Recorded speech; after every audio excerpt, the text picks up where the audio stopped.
History is more than dates and facts. It's a living, breathing tapestry of human experiences.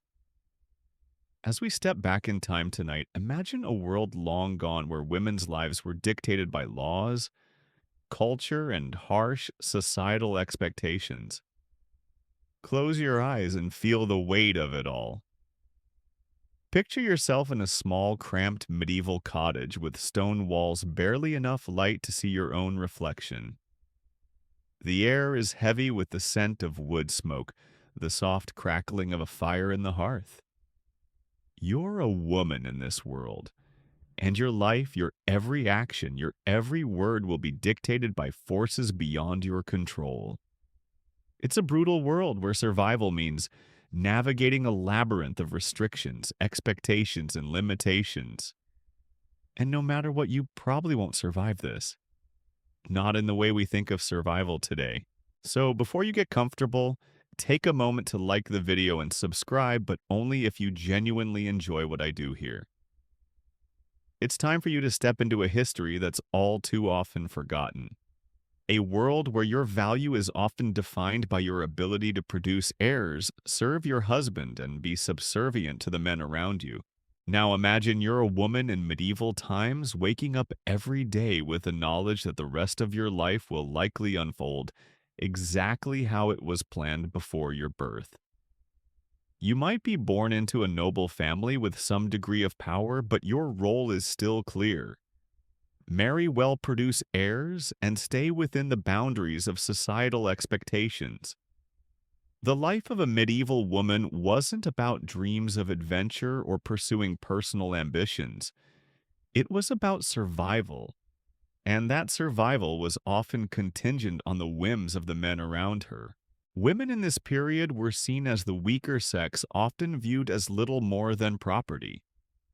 Your worth was tied to your relationship to men, your father, your husband, or the church.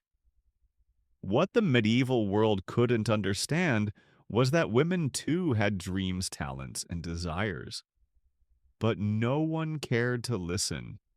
You were expected to serve in whatever capacity was required of you. From the moment you were born, your life was mapped out for you. Imagine that the lack of choice in everything. If you were born into a noble family, you might have been lucky enough to have some education or live with some modicum of comfort. But the majority of women peasants, the working class, had no such luxuries. They were born to serve. Women had little say in their own futures. Your parents, or more often than not, your community chose your destiny for you. Your future husband was selected by your father, and the idea of love, real true love, was not something that fit into this world. Let's pause here. Historians still argue about whether medieval women had any agency, or if they were simply cogs in a wheel of production. It's easy to dismiss the harshness of this period as part of the broader societal norms, but in reality, women were constantly battling against an invisible barrier, a barrier that made their lives harder simply because they were women. In the medieval era, a woman's life was seen as an extension of the family unit, and her primary function was to bear children and take care of the household. There was no room for personal ambition, no time for dreams beyond the home. There were no opportunities for women to grow beyond their assigned roles, and often their personal well-being was sacrificed for the good of their family's legacy, and yet despite all the hardships, women found ways to survive. Some became leaders in the shadows through religion, through the power of the land they inherited, through the small victories they managed to carve out. But even those women lived within an oppressive structure that left little room for personal choice. You might wonder as you sit there tonight how any woman could have survived such a life. How did they navigate a world that constantly told them they didn't matter, that their value was tied to their ability to produce heirs, to maintain a home, to stay silent when needed? The answer is simple: women survived because they had no choice. They navigated through the pain, the suffering, and the constraints of their worlds with a resilience that for the most part went unnoticed. In history, their voices were drowned out by the men who wrote it, but tonight we'll try to bring their stories back to life. As we move through this journey, we'll explore the harsh realities medieval women faced, everything from oppressive marriages to dangerous childbirths to the constant expectations placed on them by society. We'll see that being a woman in this time wasn't just about living a different life. It was about surviving a life that was built to break you. But remember, the medieval world didn't just break women, it shaped them. It shaped the way we think about women's roles today, for better or for worse. The women of the past may have been victims of a brutal society, but they were also the first rebels, the first fighters in the world of women's history. Their stories, though quiet and often ignored, are part of the fabric of who we are today. And through their suffering, we can better understand the importance of freedom, equality, and the very real fight that continues for women everywhere. The world of medieval women was stark and unyielding, shaped by rigid social structures that left little room for deviation. Women were expected to fit neatly into predefined roles: wife, mother, nun. These roles were not choices but requirements. A medieval woman's entire life from the cradle to the grave was a labyrinth of obligations defined by the expectations of her family, her husband, the church, and the state. The notion of self-determination was not even a consideration. You were born into your place and you stayed there, unless, of course, you were one of the very few who managed to break free, though even they did so at great personal cost. Let's begin by looking at the role women were expected to play in the home. In most medieval societies, the household was the cornerstone of life. The household was not just where the family lived, it was also the center of work economy and social life. For women, it was a space where they were expected to toil day in and day out, doing everything from cooking to cleaning to raising children. Their labor, though critical, was often invisible and unappreciated. Marriage was the foundation of a woman's existence. The union of man and woman wasn't about love or companionship, it was about property alliances and securing the future. A woman's marriage had very little to do with her desires or emotions. The marriage contract was essentially a business transaction. The primary purpose of marriage was to produce heirs, particularly male heirs, who would inherit the family name, property, and wealth. In the eyes of society, a woman's value was directly tied to her ability to do this. For a woman, the marriage arrangement was often made before she even had a say in the matter. Fathers made deals negotiating their daughters' futures like commodities, ensuring that alliances were made and wealth was preserved. Love was a distant fantasy, something reserved for knights and fair maidens in the stories passed down through generations, not something that belonged to women in the real world. Historians still argue whether marriage in the medieval world was a form of freedom or a form of subjugation. On one hand, marriage could offer women protection. A woman without a husband was often left vulnerable, forced to rely on the charity of others, or worse, left to fend for herself. On the other hand, marriage also meant that a woman was handed over to another man, her husband, who had control over nearly every aspect of her life. The very idea of choice in marriage was non-existent. Women were expected to marry, and once married, they had no legal rights to divorce or choose their own path. What's even more alarming is that medieval women were often forced into the roles of their mothers. Daughters were expected to replicate the lives of their mothers, who in turn had replicated their mothers' lives before them. This cycle of repetition meant that women had little to no room for independence. From the moment a girl was born, her path was already determined. She was expected to marry, have children, and run a household. That was the entirety of her life's purpose. Her dreams, if she had any, were buried beneath the crushing weight of these expectations. And if she resisted well, that was not an option. For many women, the first sign of their limited freedom came in the form of education or the lack thereof. In the early medieval period, education was largely reserved for the male elite. Boys were taught to read and write, while girls were expected to learn the basic skills of homemaking. While some women from wealthy families were given access to education, it was far from common.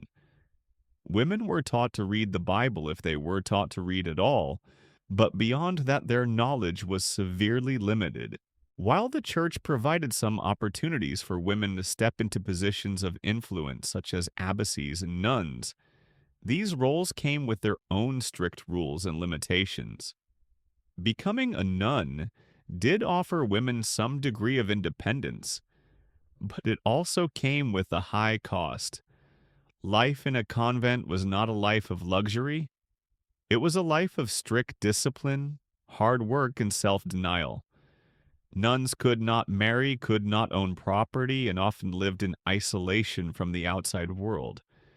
The same rules apply to any woman who chose to live a life of religious devotion.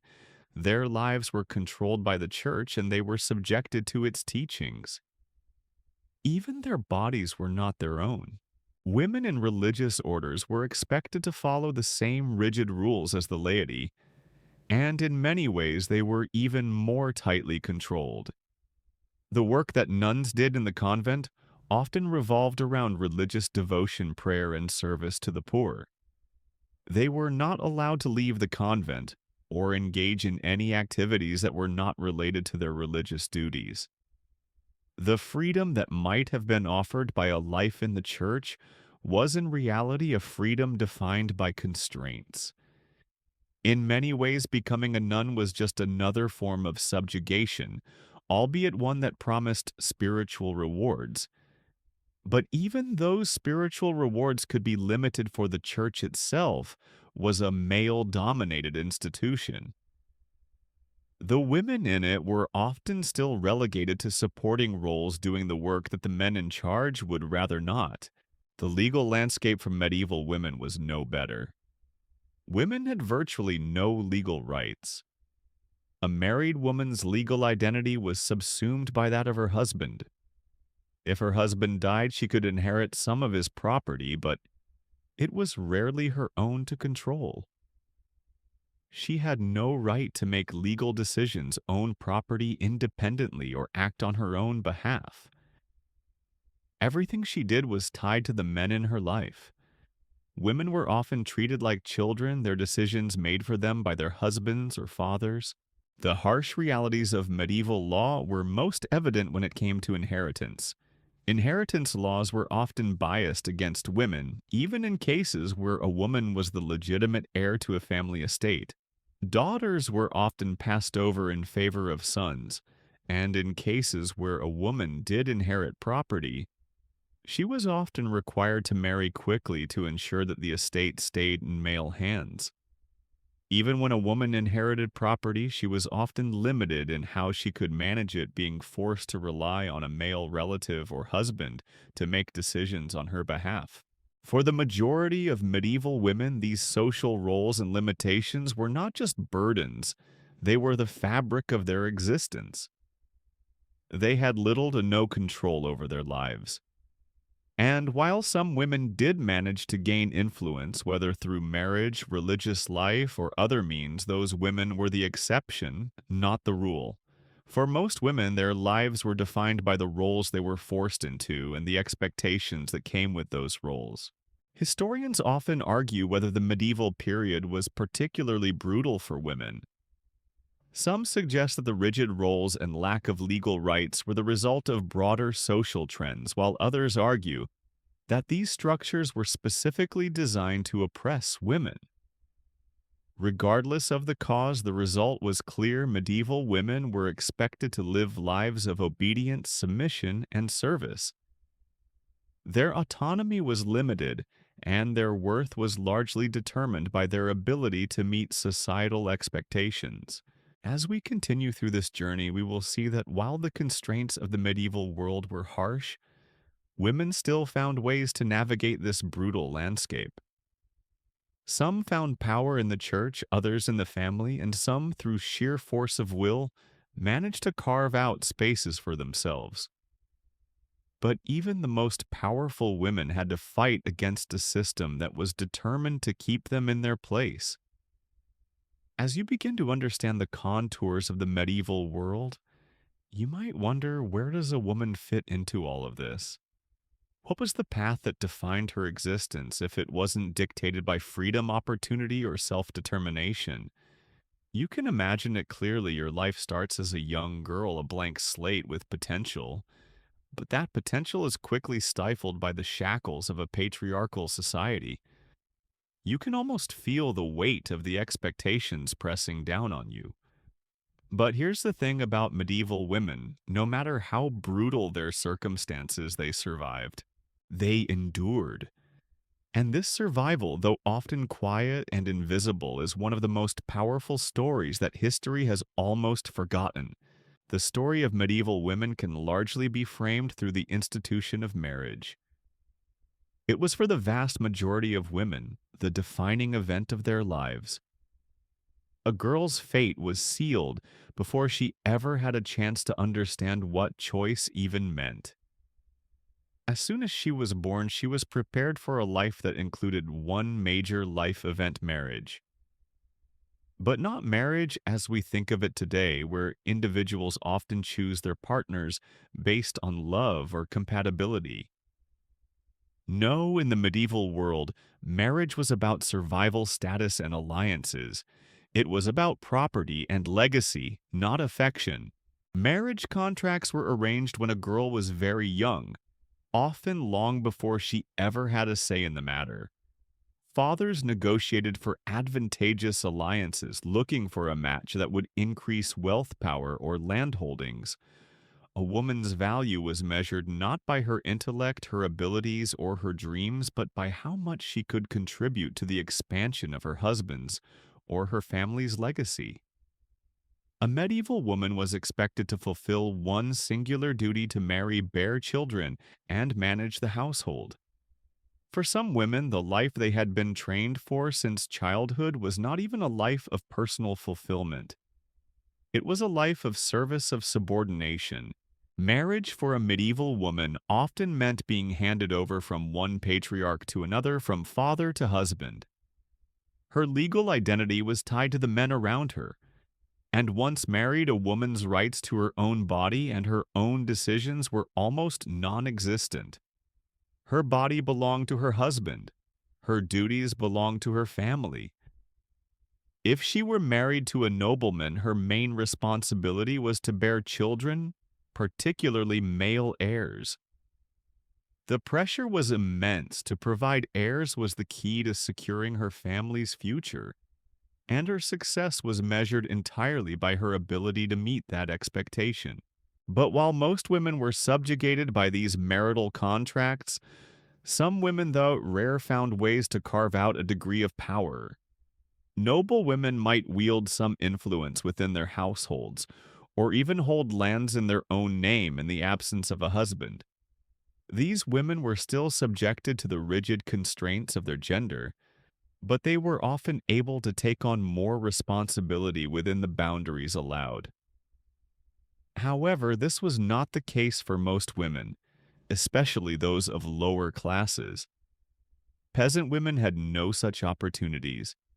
They were expected to perform the hardest, most physically demanding labor, and often went unrecognized. Their lives were consumed by managing the household, tending to livestock, and raising children. Their worth was not judged by any individual achievements. They were simply seen as productive members of a unit working tirelessly to maintain a household that could keep food on the table and ensure the survival of their family. Even the very idea of choice in marriage was foreign to the medieval woman. A woman's thoughts on love or affection were irrelevant. Her match was a negotiation between fathers, an arrangement designed to maximize resources, not to foster personal happiness. Once married, a woman's life took on an entirely different meaning. It was no longer her own, it was dictated by the needs and desires of her husband and the social structures around her. But what was this life really like? Was it truly one of utter submission, or could women find some semblance of agency in this world? Historians still argue about the extent of power women held within marriage, particularly in higher classes. Some suggest that medieval women, particularly noble women, had considerable influence behind closed doors, often acting as intermediaries in political decisions. Others argue that the power they wielded was largely an illusion. In truth, for the majority of medieval women, marriage meant subordination. Yet, despite these oppressive circumstances, many women still managed to fight for what they could: their children, their homes, and occasionally their own rights. Despite these challenges, there were few avenues for women to break free of their marriage-bound destinies. Some women, particularly widows, gained more freedom after the death of their husbands, though this freedom was rarely fully realized. In many cases, a widow was required to remarry in order to preserve the family's wealth and status. Even when women were left widowed, their lives were still governed by the structures of medieval society. Widows were often caught in a precarious position without a husband, but still under the control of men in their lives, whether it be their sons, brothers, or other male relatives. In addition to the pressures of marriage, medieval women were often required to adhere to strict standards of behavior, from their physical appearance to their role in society. The idea of female beauty during this period was far removed from modern ideals. A woman was expected to be modest, docile, and physically subdued. Her clothing was often cumbersome, constricting her body and making any form of physical exertion a challenge. Corsets, for instance, were common in some parts of medieval Europe, and the ideal body for a woman was one that was small, frail, and delicate. These standards were not just superficial, they were tied to a woman's very identity and her value in society. And yet, there were some women who dared to defy these expectations. They did so with great risk, but the desire for freedom, for autonomy, was enough to drive some women to seek opportunities outside the rigid constraints of their prescribed roles. These women were often seen as dangerous, sometimes even labeled witches, rebels, or outcasts, because they represented a threat to the social order that kept women in their place. Some women found their agency in the church. Becoming a nun could offer women a degree of independence, but it also meant that they had to follow a different set of strict rules. The church offered women a space in which they could live outside the norms of marriage and motherhood, but that space was still governed by the rigid expectations of religious doctrine. However, life as a nun was not as free as it might seem. Nuns lived in isolation, often cut off from the outside world and subject to the demands of the church. While they could sometimes manage their own properties, they still lived under the strict rule of the abbey, and even here women's roles were subordinate to the men in the church hierarchy. Some of the most powerful positions in the church were held by men leaving women, even in their most independent state, still under the control of the patriarchal system. In the medieval world, freedom for women was a rare and fleeting thing. Most women, if they were to survive and thrive, had to submit to the roles that society had imposed upon them. The idea of love, independence, and fulfillment was a fantasy, a luxury that few women could afford. They lived lives of work and subjugation, yet they endured, carving out spaces of influence and resilience wherever they could. These women, though largely forgotten by history, fought against an oppressive system that sought to limit their worth to their physical appearance, their ability to marry, and their capacity to produce heirs. Through it all, they survived. and in their survival, they laid the groundwork for the future of women's rights, though they could never have known it at the time. The medieval world may have been harsh, but the strength of the women who lived in it is undeniable. Their stories may have been silenced by the patriarchy, but they are not forgotten. Their resilience, their fight for autonomy, their attempts to carve out a space for themselves, these are the stories that need to be told. Imagine this: you're a woman in medieval society, and one of the most terrifying and life defining experiences you can face is childbirth. You've been taught your entire life that your body is not truly yours. It's meant to serve the family, produce heirs, and above all, endure. Childbirth is your primary duty as a woman, and with it comes the highest stakes. If you manage to survive the process, it is assumed that you will be forever grateful and, even more importantly, obedient in your new role as a mother. But the truth about childbirth in the medieval world is far darker. You, like the countless other women who came before and after you, may not make it out alive. For the vast majority of women in medieval times, childbirth was an extremely dangerous experience. Without the modern conveniences of medicine sterilization or pain relief, women were forced to rely on primitive methods of care methods that were often more dangerous than helpful. Midwives, the traditional attendants of childbirth, often had no formal training and relied on folk remedies and practices passed down through generations.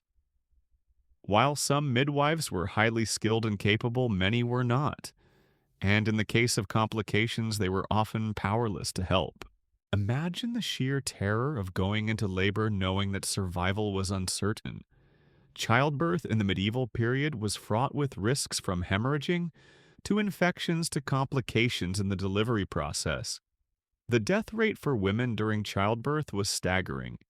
Some estimates suggest that as many as 1 in 3 women died during or shortly after childbirth, especially for those living in rural areas where medical help was scarce. Women were not only at risk of dying, but also of being permanently damaged in ways that would affect their ability to bear future children. Pelvic injuries, infections, and prolonged recovery times were common, and many women lived with debilitating pain or complications for the rest of their lives. But the fear of childbirth was not just about the physical risks. Childbirth in the medieval world was also a time of intense social pressure.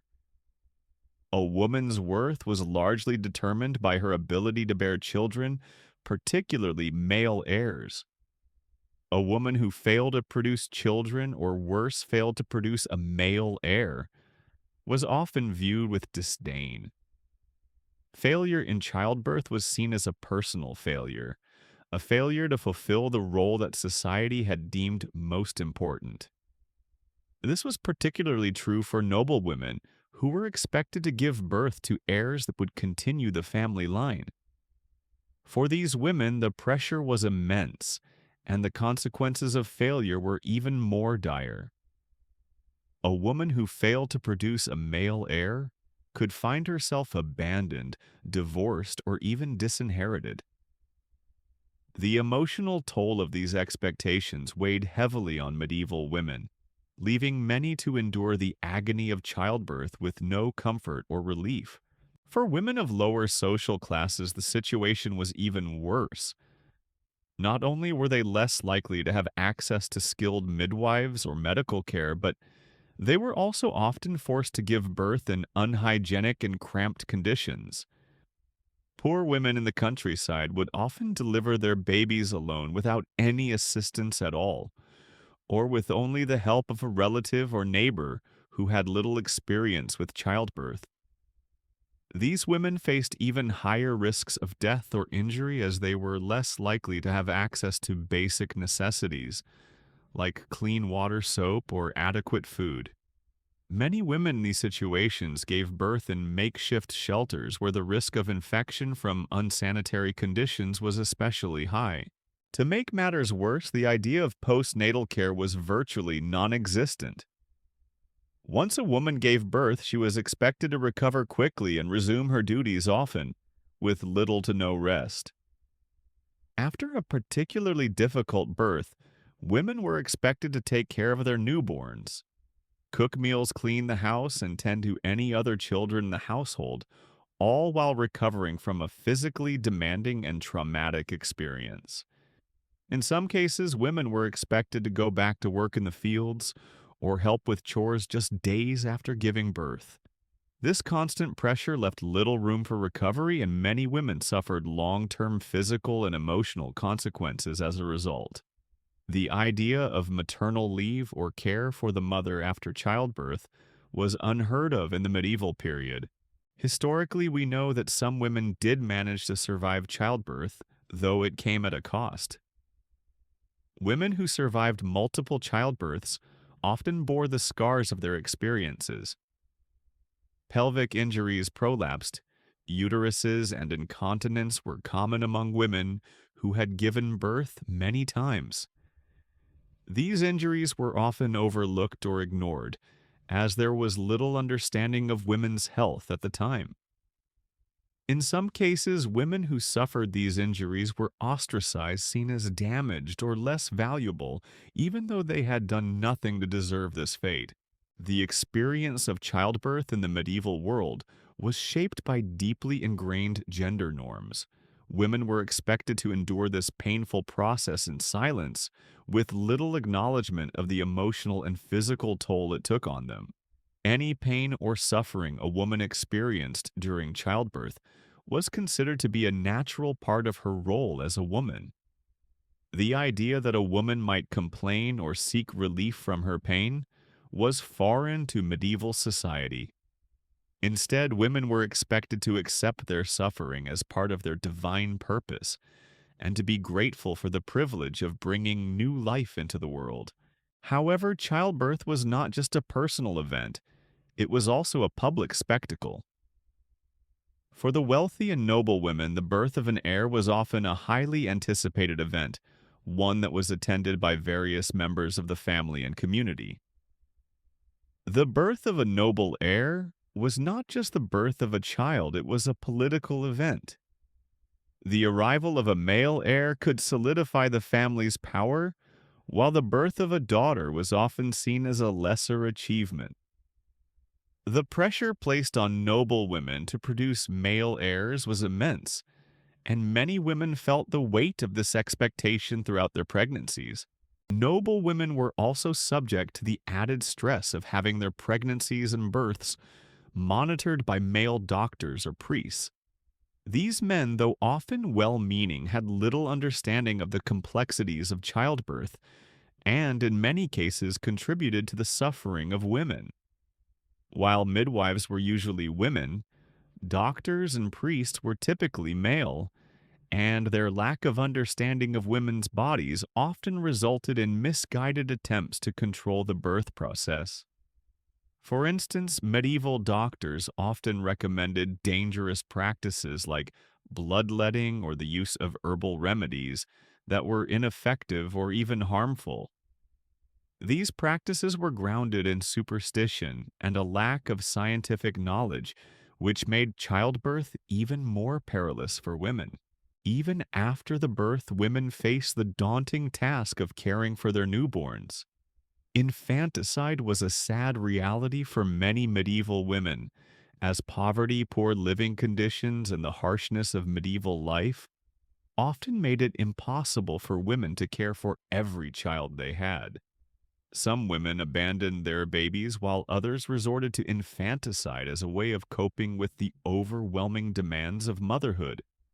For those who managed to raise their children, the death of a child was often a common occurrence. Disease, malnutrition, and lack of proper care meant that many children did not survive infancy, adding to the emotional toll of medieval motherhood. Childbirth in the medieval world was a brutal and dangerous experience for women. The lack of medical knowledge, the absence of proper care, and the societal pressure to produce heirs all combined to create a perfect storm of hardship for women. But despite these challenges, women endured. They bore children, suffered through painful births, and did it all over again, often multiple times. The resilience of these women, though often overlooked in history, is a testament to their strength and perseverance. The medieval world was a brutal place for women, but it was also a place where women found ways to survive, to endure, and to keep going even when the odds were stacked against them. Historians still argue whether the medieval era was particularly brutal for women, or if it was simply a reflection of the time's harshness for all people.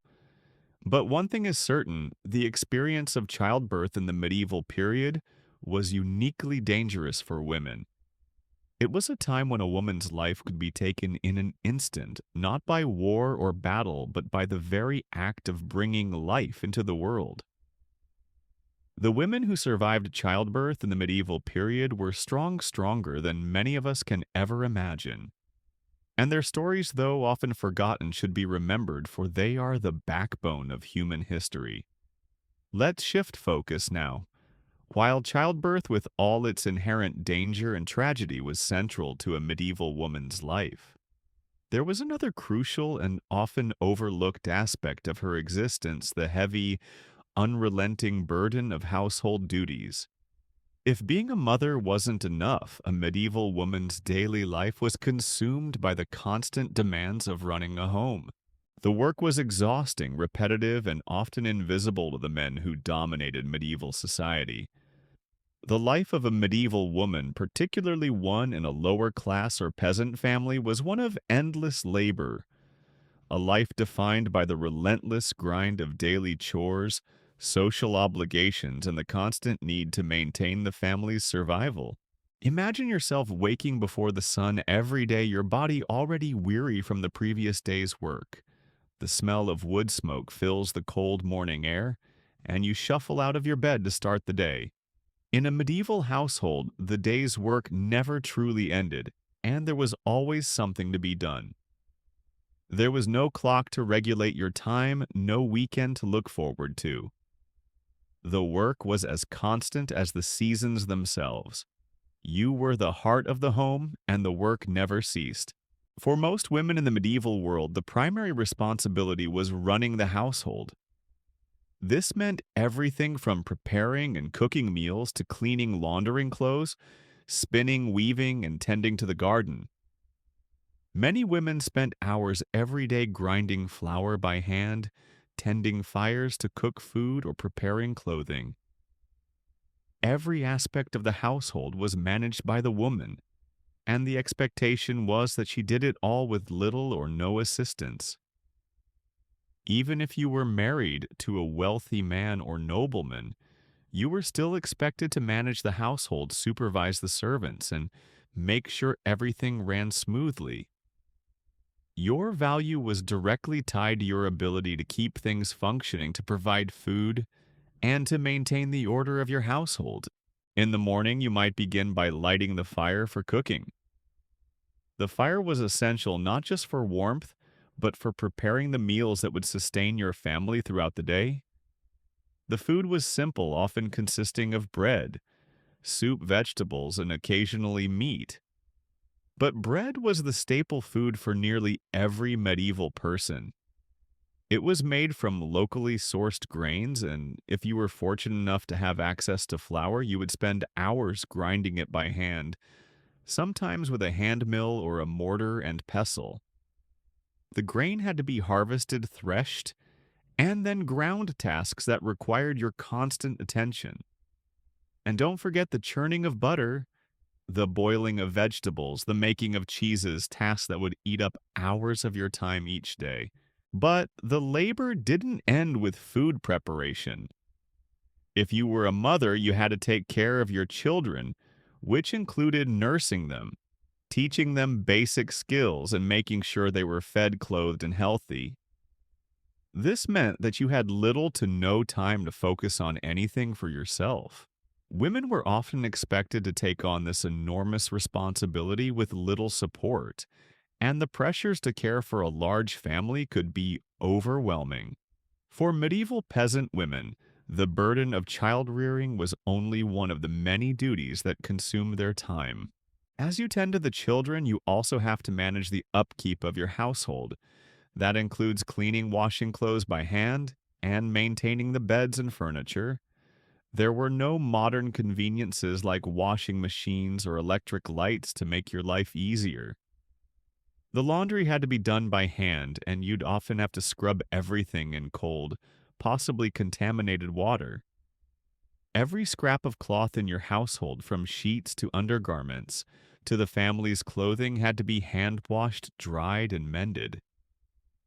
For many women, the process was not just exhausting, but also physically damaging. Hours of scrubbing, bending, and carrying heavy water barrels left women with chronic pain in their backs and shoulders. The constant work of maintaining the household took a physical toll that many women could never recover from. The same can be said for the work that took place in the fields. If you were a peasant woman, a large portion of your life would also be spent working the land. Women were expected to help with planting, weeding, and harvesting crops. And if you were lucky enough to own any livestock, you were also responsible for feeding, milking, and caring for animals. Milking cows or goats was a daily task that required patience and strength, and it was not uncommon for women to spend hours each day tending to animals, repairing fences, and ensuring the health of the livestock. If you lived in a small rural community, the work of growing food and caring for animals was shared with others, but the demands never ceased. The land was your lifeblood, and without it, your family would starve.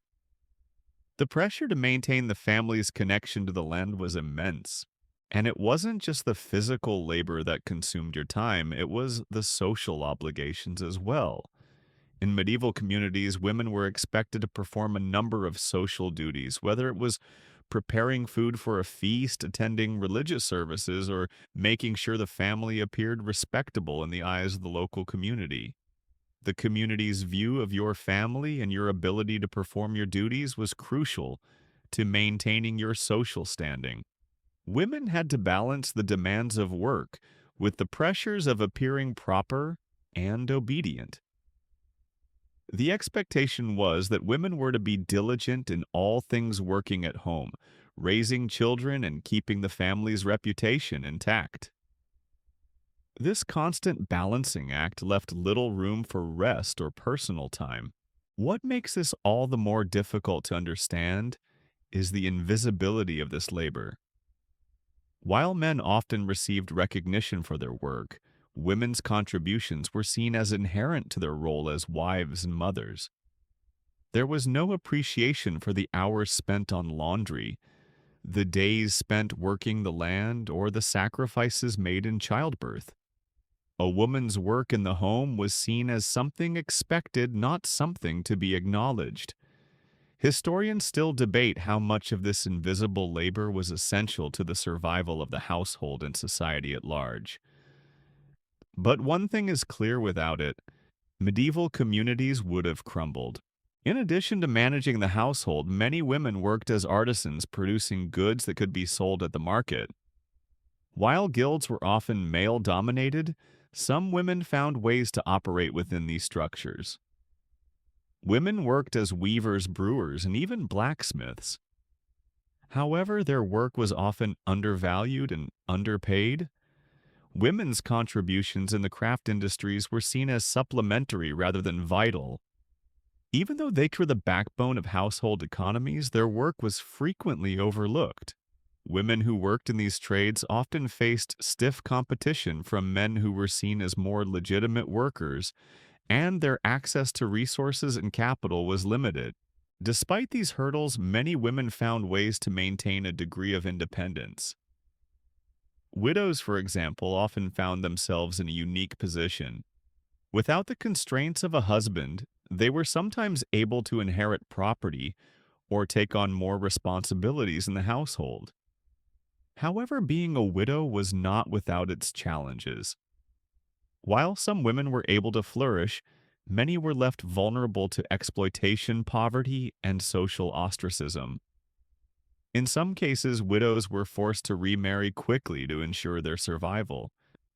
But even for widows, the work of managing a household, raising children, and participating in the economy never ceased.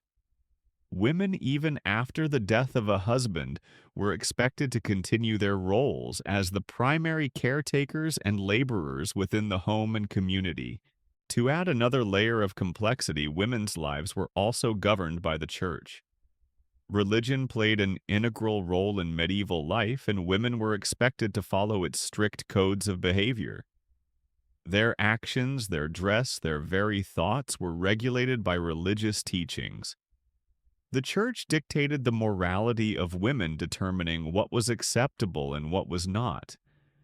In many ways, the religious expectation of piety and submission reinforced the demands placed on women by society. They were expected to embody virtues such as humility, patience, and devotion, often at the expense of their own personal well-being. The heavy burden of household duties was not just a matter of physical labor, it was a way of life that left little room for self-expression, personal ambition, or rest. It was a constant reminder that women's roles were defined by their relationships to others, whether to their husbands, their children, or their communities. They were never free from the relentless demands of the medieval world, and the labor they performed was taken for granted. The physical toll of this labor was immense, and yet the societal acknowledgement of it was non-existent. These women were warriors of endurance, fighting every day simply to survive and keep their families intact. Historians often argue about the nature of women's labor in the medieval period, whether it was a result of patriarchal expectations or a reflection of the broader social structure. What we do know for certain is that medieval women worked tirelessly without recognition and without respite. Their lives were consumed by the demands of survival, both physical and social, and their contributions were often invisible even though they were the very foundation of medieval society. Now let's take a shift from the physical labor of daily life to one of the most isolating and often devastating experiences that a woman in medieval society could face: widowhood. If a woman survived childbirth, navigated the relentless duties of managing a household, and fulfilled her societal role as a wife and mother, there was still no guarantee that she would be spared the pain and uncertainty of widowhood. The loss of a husband was for most women not only an emotional blow, but also a social, financial, and legal catastrophe. In the medieval world, a woman without a husband was a woman vulnerable to a multitude of dangers, often deprived of rights, resources, and protection. Widowhood was a fate that could befall any woman, regardless of her class or status. For noble women, the loss of a husband might mean the sudden inheritance of land and titles, but even in these cases, the power a widow held was often transitory, subject to the whims of male relatives or the larger social and political structures around her. For peasant women, widowhood was often the beginning of a long, slow slide into poverty and social isolation. The death of a husband in a peasant household did not simply mean the loss of companionship. It meant the loss of the primary breadwinner, the protector, and often the voice of authority in the family. For these women, life after the death of a husband was often synonymous with uncertainty, suffering, and a constant struggle for survival. Imagine yourself as a woman in this situation. Your husband, the man you may have spent years with, has passed away, and you are left to pick up the pieces. The house, once bustling with activity, now feels eerily quiet. The weight of responsibility falls squarely on your shoulders. You must manage the household care for any children you have, and perhaps most daunting of all, figure out how you will make ends meet without the support of your husband. Your legal and financial position is fragile, and every step you take in the aftermath of his death is fraught with risk. You may find that your access to the property, resources, and wealth you once shared with your husband is now in jeopardy. You may be at the mercy of male relatives who may claim control over your property or force you into a remarriage for financial reasons. For noble women, widowhood brought the potential for greater autonomy. With their husbands gone, they could inherit land titles and estates. But even then, their control over these assets was often tenuous. In many cases, widows were expected to remarry to preserve the family's holdings and secure the legacy of their children. If a widow had children, especially male children, her authority was often undermined by the necessity of passing on the family estate to the next male heir. Even as a widow, noble women could find themselves at the mercy of male relatives who might claim the estate, or try to marry the widow off to someone who would be seen as a more suitable match. The idea of a widow retaining full control over her assets was rare, and even in cases where she did inherit land, she was expected to act in the best interests of her children and the family, often under the guidance of a male advisor or guardian. For women of the lower classes, widowhood could be disastrous. Peasant women who lost their husbands often found themselves without a clear path forward. Without a male figurehead, these women were frequently left to fend for themselves and their children without the financial support or social protection that a husband would have provided. Property ownership, wealth, and power were typically in the hands of men, and as a widow, a woman had very limited access to these resources. She might be forced to work the land alone without the assistance of a male partner, or in some cases, she might even lose her home if her husband's debts were not cleared upon his death.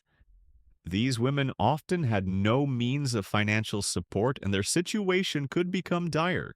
The laws of inheritance in medieval society were generally unfriendly to women, and this was especially true for widows. In most cases, a woman's property was inherited by her male relatives, either by default or by legal mandate. Even in cases where a woman was legally entitled to inherit property, she was often expected to remarry quickly in order to secure the family estate.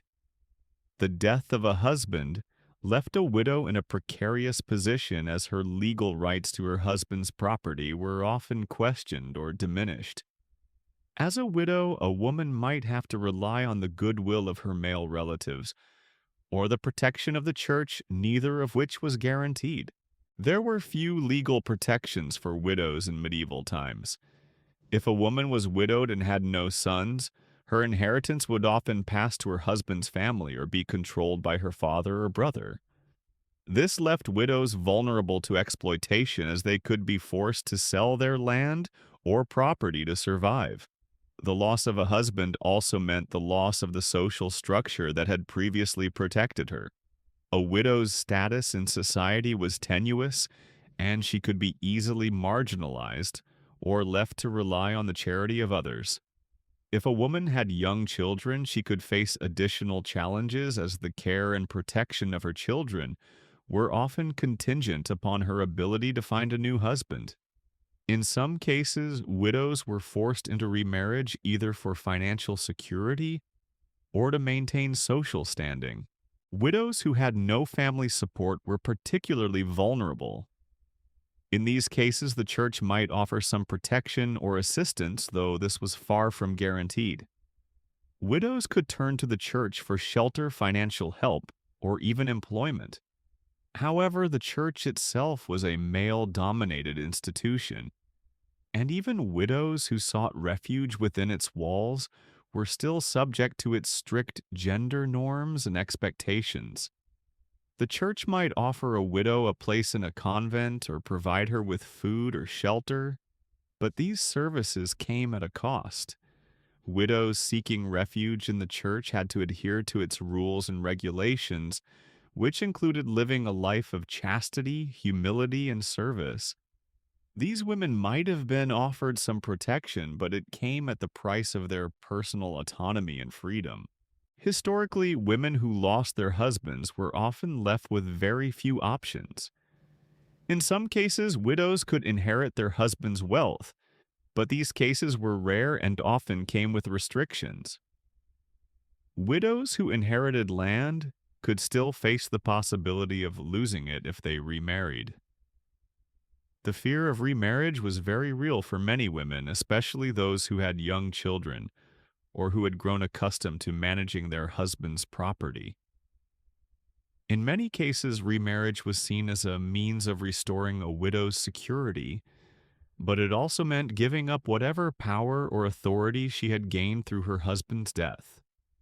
Widows could also face the social stigma of being unmarried, as the expectation in medieval society was that women should marry and remain married. A woman who remained widowed for too long risked being labeled as undesirable and outcast, or even a social failure. In some rare cases, widows were able to carve out a life for themselves. Women who were landowners or had access to wealth could maintain a certain level of independence after their husband's death. These women could control their own property, direct their own estates, and even make decisions about how their wealth was spent. However, these women were exceptions, and their situations were far from the norm. The vast majority of medieval widows were forced into difficult positions, navigating a world that offered them little protection, respect, or autonomy. For many widows, the struggle for survival was compounded by the emotional toll of losing their husbands. The grief of widowhood was often overwhelming as women had to contend not only with the loss of a loved one, but also with the social and financial repercussions of that loss. For peasant women, the death of a husband meant the loss of the primary provider for the family, a loss that could not easily be replaced. Widows often found themselves caught between grief and necessity, trying to navigate a world that did not offer them any solace or support. Despite the overwhelming difficulties, widowhood was not always the end of a woman's life. Many women found ways to survive and even thrive after their husband's death. Some widows took on new roles within the community, using their property influence or skills to support themselves and their children. Others chose to remain single, living independently and managing their own affairs. But for the majority of women, widowhood meant a life of uncertainty, vulnerability, and emotional strain. Widowhood in the medieval world was a harsh, isolating experience for women. It stripped them of their social status, their protection, and often their rights to their own property. Whether noble or peasant, a widow's life was filled with challenges, from the struggle for survival to the burden of social expectations. But even in the face of these challenges, many women found ways to endure, to fight for their autonomy, and to navigate a system that offered them little to no help. The strength of these women who faced so much adversity should never be underestimated. Their stories, though often overshadowed by the voices of the powerful men around them, are vital to understanding the true resilience of medieval women. As we move forward in our exploration of the brutal realities medieval women faced, let's turn our attention to a space where women too managed to carve out some semblance of autonomy: the religious sphere. In a world where their voices were often silenced in secular matters, some women turned to the church as a means of escape, empowerment, and sometimes even influence. Becoming a nun or taking up a position within a religious order was seen by many medieval women as one of the few ways to exercise some degree of control over their lives. However, as we will see, religious life wasn't necessarily an escape from the constraints of society. It was simply a different kind of entrapment, one that demanded submission to another set of rules, but also offered some degree of power and respect in return. For many women, the idea of entering a convent or becoming a nun was a choice born out of necessity. The medieval world offered very few alternatives for women who wanted to live independent lives. Marriage, as we've seen, was often not a choice but a preordained path, and the pressures to marry, bear children, and fulfill domestic duties left little room for self-determination. For women of noble birth, religious life could offer a kind of autonomy that was otherwise unavailable to them. It allowed them to step away from the restrictions of marriage and motherhood while still participating in the religious and social life of the time. For peasant women, however, entering a convent was often not a choice, but a form of last resort, a place to go when there were no other options for survival. Picture this. You are a young woman living in medieval society. You have no say in who you marry. Your future from the moment of birth has been mapped out for you. Marriage, children, service. But as you grow older, you begin to feel the weight of the world pressing on your shoulders. You know that your life will never be your own. You are expected to fulfill your role within the household, to support your husband, to bear children, and to contribute to the family's wealth. However, the thought of a life entirely dictated by the will of others fills you with dread. You long for some way out, some way to escape from the social expectations that suffocate you. In the medieval world, one way out was the church. Religious life offered women a means of freedom, but it was not the freedom we might imagine today. The church, after all, was a deeply patriarchal institution, and women's roles within it were highly restrictive. Nuns were expected to live in seclusion devoted to prayer, contemplation, and service. They were prohibited from leaving the convent or participating in the world outside. There was no room for romantic relationships, no possibility of marriage or children, no chance to pursue personal desires or dreams. For many women, entering a convent was not so much a choice as it was the only option for avoiding an even worse fate, marriage to a man they did not choose, and the harsh realities of childbirth and motherhood. But what did life in the convent look like for those women who chose it? For some, it was a life of devotion and service, a chance to connect with God in a way that seemed unavailable in the secular world. For others, it was a life of extreme deprivation and isolation, a life where every aspect of their existence was dictated by the rules of the order they had entered. In both cases, the life of a nun was not one of personal freedom, but of service. Service to God, service to the church, and service to the other members of the convent. The rules governing convent life were strict and uncompromising. Nuns were required to wake early for prayer, fast regularly, and adhere to the strictest codes of conduct. They lived a life that was austere, often cold, and for some physically demanding. In many ways, the life of a nun was a life of self-denial. Personal desires were suppressed in favor of communal duties. A nun could not marry, could not own property, and could not lead a life outside the walls of the convent. Her life was entirely dedicated to God, and her every action was meant to reflect that devotion. For noble women, the prospect of entering a convent could be seen as a form of escape from the constraints of marriage and motherhood. However, this escape came at a steep cost. Freedom of choice, a life outside the convent walls, and the possibility of a personal life. For peasant women, convent life could offer protection, food, and shelter, but it also meant a life of extreme isolation, one in which their personal identities were subjugated to the needs of the religious community. Yet despite these restrictions, the religious life offered women a degree of respect and influence that they could not have gained in the secular world. Nuns, especially those in higher-ranking convents, wielded significant power. Some even served as abbesses, the leaders of convents, who oversaw the operations and daily life of the entire community. Abbesses could hold land, manage estates, and influence local politics. They had power in their own right, though this power was often still circumscribed by the authority of the church and male bishops. The church, after all, was still largely run by men, and while abbesses might have had some authority within their convents, they were often subordinate to male clergy. Still, for many women, becoming an abbess or entering a convent was the closest thing they could find to personal autonomy in a world that otherwise offered them none. There were notable exceptions to the general rule of subordination within the religious sphere.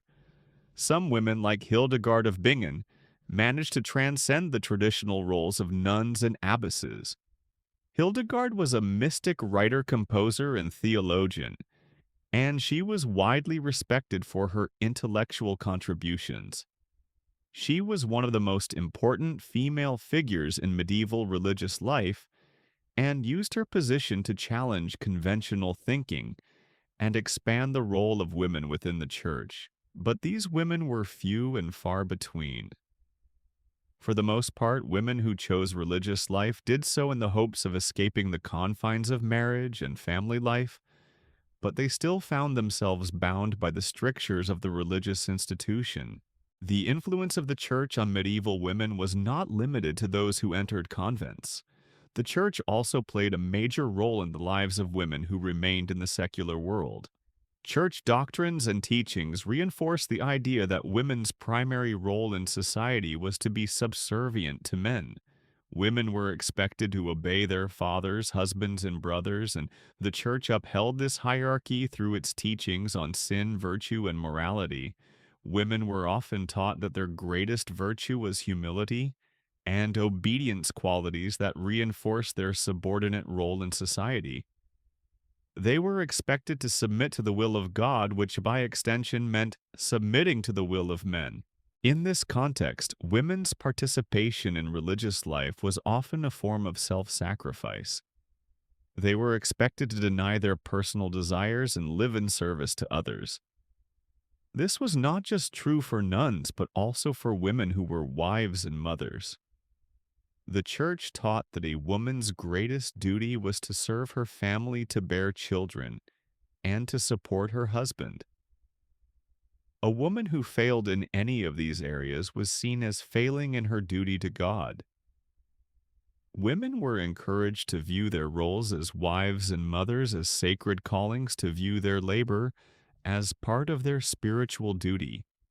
This view of women's role in society was deeply ingrained in medieval thought, and it provided little room for women to challenge or change their circumstances.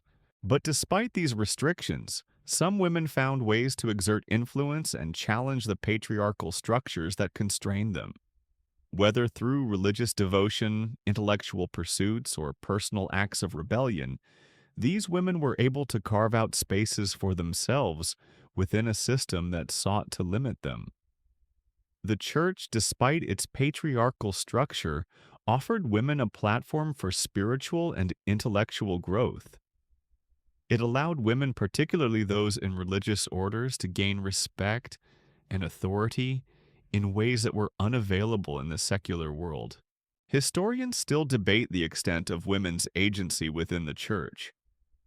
Some argue that women's roles in the church were always constrained by male authority, while others suggest that the church offered women more freedom and influence than other social institutions of the time.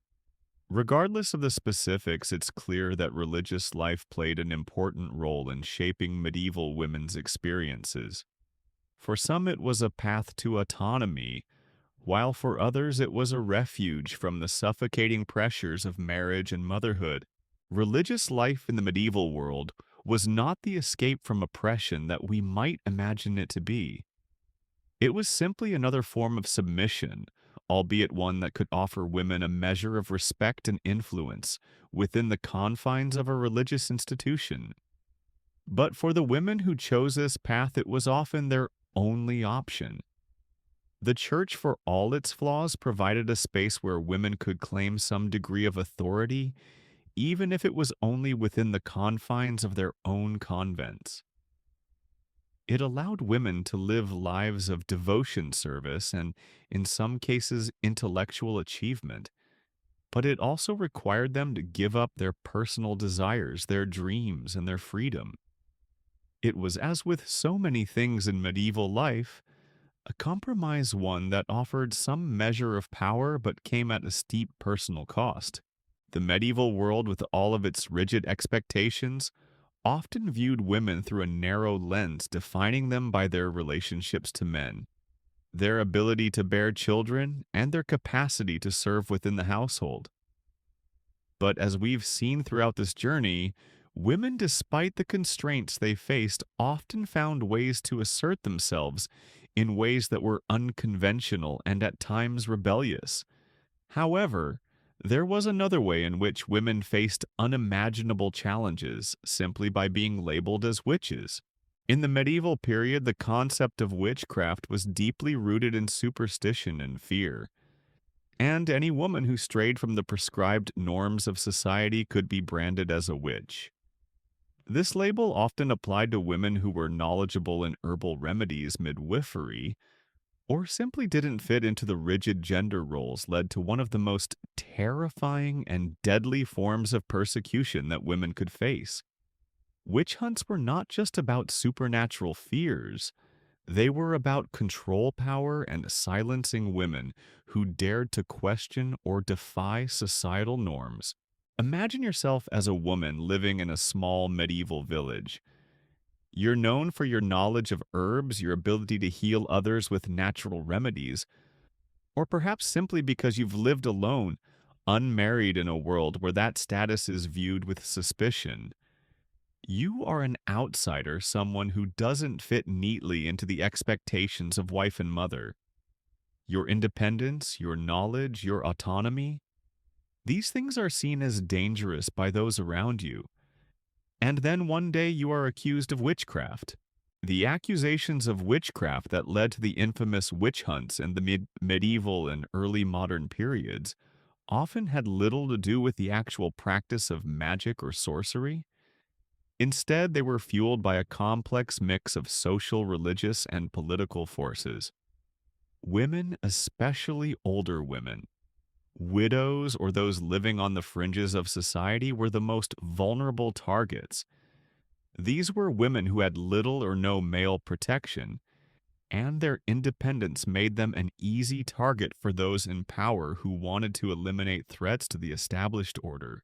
One of the most terrifying aspects of the witch hunts was the complete lack of due process. Accusations of witchcraft were often based on hearsay, superstition, and personal vendettas. If a woman was accused, it didn't matter whether there was any evidence against her. The mere suspicion was enough to condemn her. In many cases, the accused women were tortured into confessing their crimes.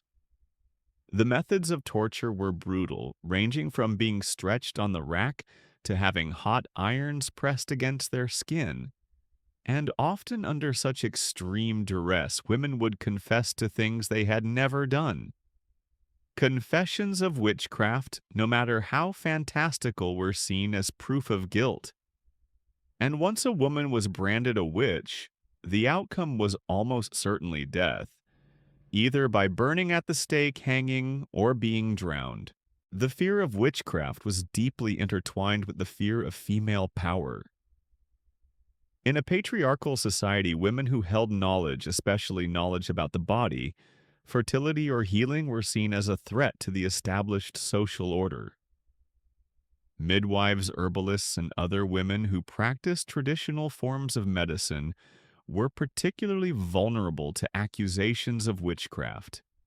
Their knowledge of the natural world was often viewed as something that could disrupt the control that male-dominated institutions like the church and the state sought to exert over every aspect of life.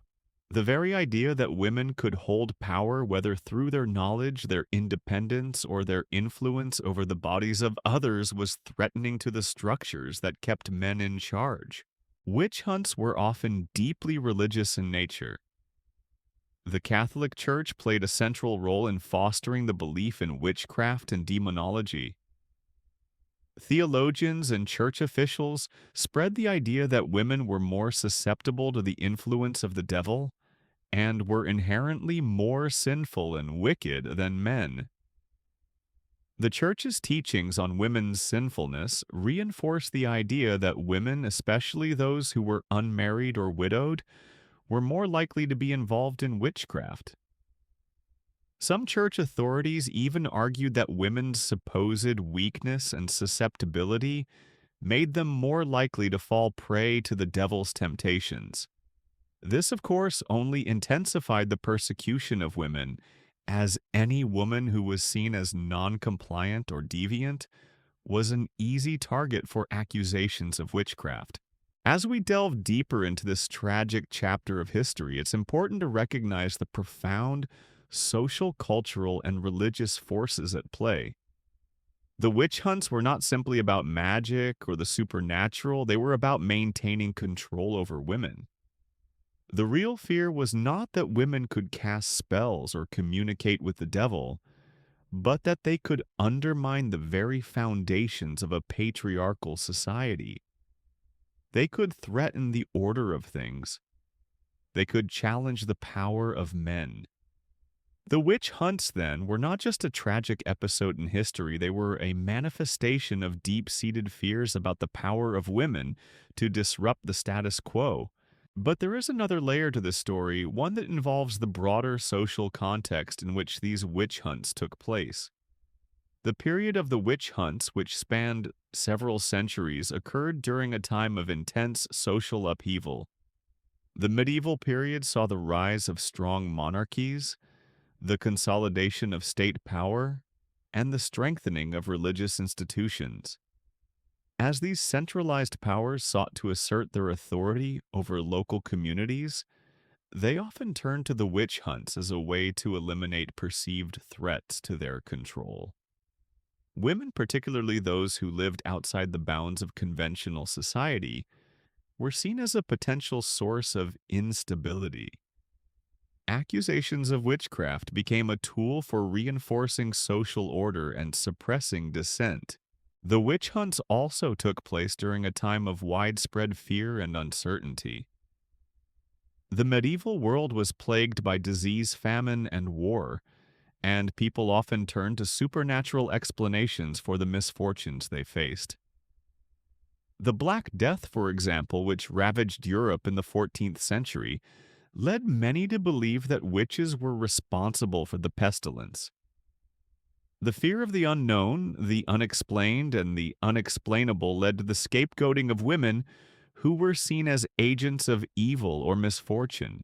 One of the most striking features of the witch hunts was the degree to which women were disproportionately targeted. While men were also accused of witchcraft, the vast majority of those who were prosecuted and executed for witchcraft were women. Some estimates suggest that as many as 85% of those accused of witchcraft were women. The reasons for this are multifaceted, but at their core they reflect the deep-seated misogyny of the time. Women were viewed as weaker, more emotional, and more susceptible to evil forces. They were also more likely to live in isolation, whether as widows, unmarried women, or healers, making them easy targets for suspicion. Additionally, the church's teachings reinforce the idea that women were morally inferior to men, and this created a culture in which women's deviance from social norms was seen as particularly dangerous. The witch hunts were not limited to rural villages or isolated communities. They occurred throughout Europe, from the Holy Roman Empire to France, England, and even parts of Scandinavia. The methods of prosecution and the scale of the witch hunts varied from place to place, but the underlying pattern was the same: women, particularly those who were seen as other, were accused of witchcraft and subjected to brutal trials and execution. It's important to note that the witch hunts were not an isolated phenomenon. They were part of a broader trend of persecution and control of women, during a time when religious and political authorities sought to consolidate power and maintain control over their subjects. The impact of the witch hunts on women was devastating, both in terms of the lives lost and the long-term cultural consequences. The fear of witchcraft and the persecution of women created a climate of suspicion and distrust that lingered for centuries. It reinforced the notion that women's power, whether real or imagined, was something to be feared and controlled. The witch hunts also served to solidify women's subordinate position in society, making it clear that any woman who challenged the norms of her time would face dire consequences. As we reflect on this dark chapter of history, it's important to recognize the strength and resilience of the women who were accused, tortured, and executed for witchcraft. These women were not just victims of superstition, they were victims of a society that sought to suppress their power and control their lives. Many of these women were healers, midwives, and wise women individuals who possessed knowledge and skills that were vital to their communities. Their knowledge, which had been passed down through generations, was viewed as dangerous precisely because it represented an alternative form of power. They were punished for defying the conventional roles assigned to women and for stepping outside the boundaries of what society deemed acceptable.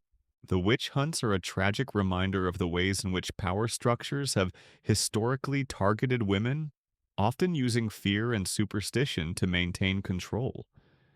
They are a reminder that the history of women's struggles for autonomy, freedom, and power has often been fraught with violence and oppression.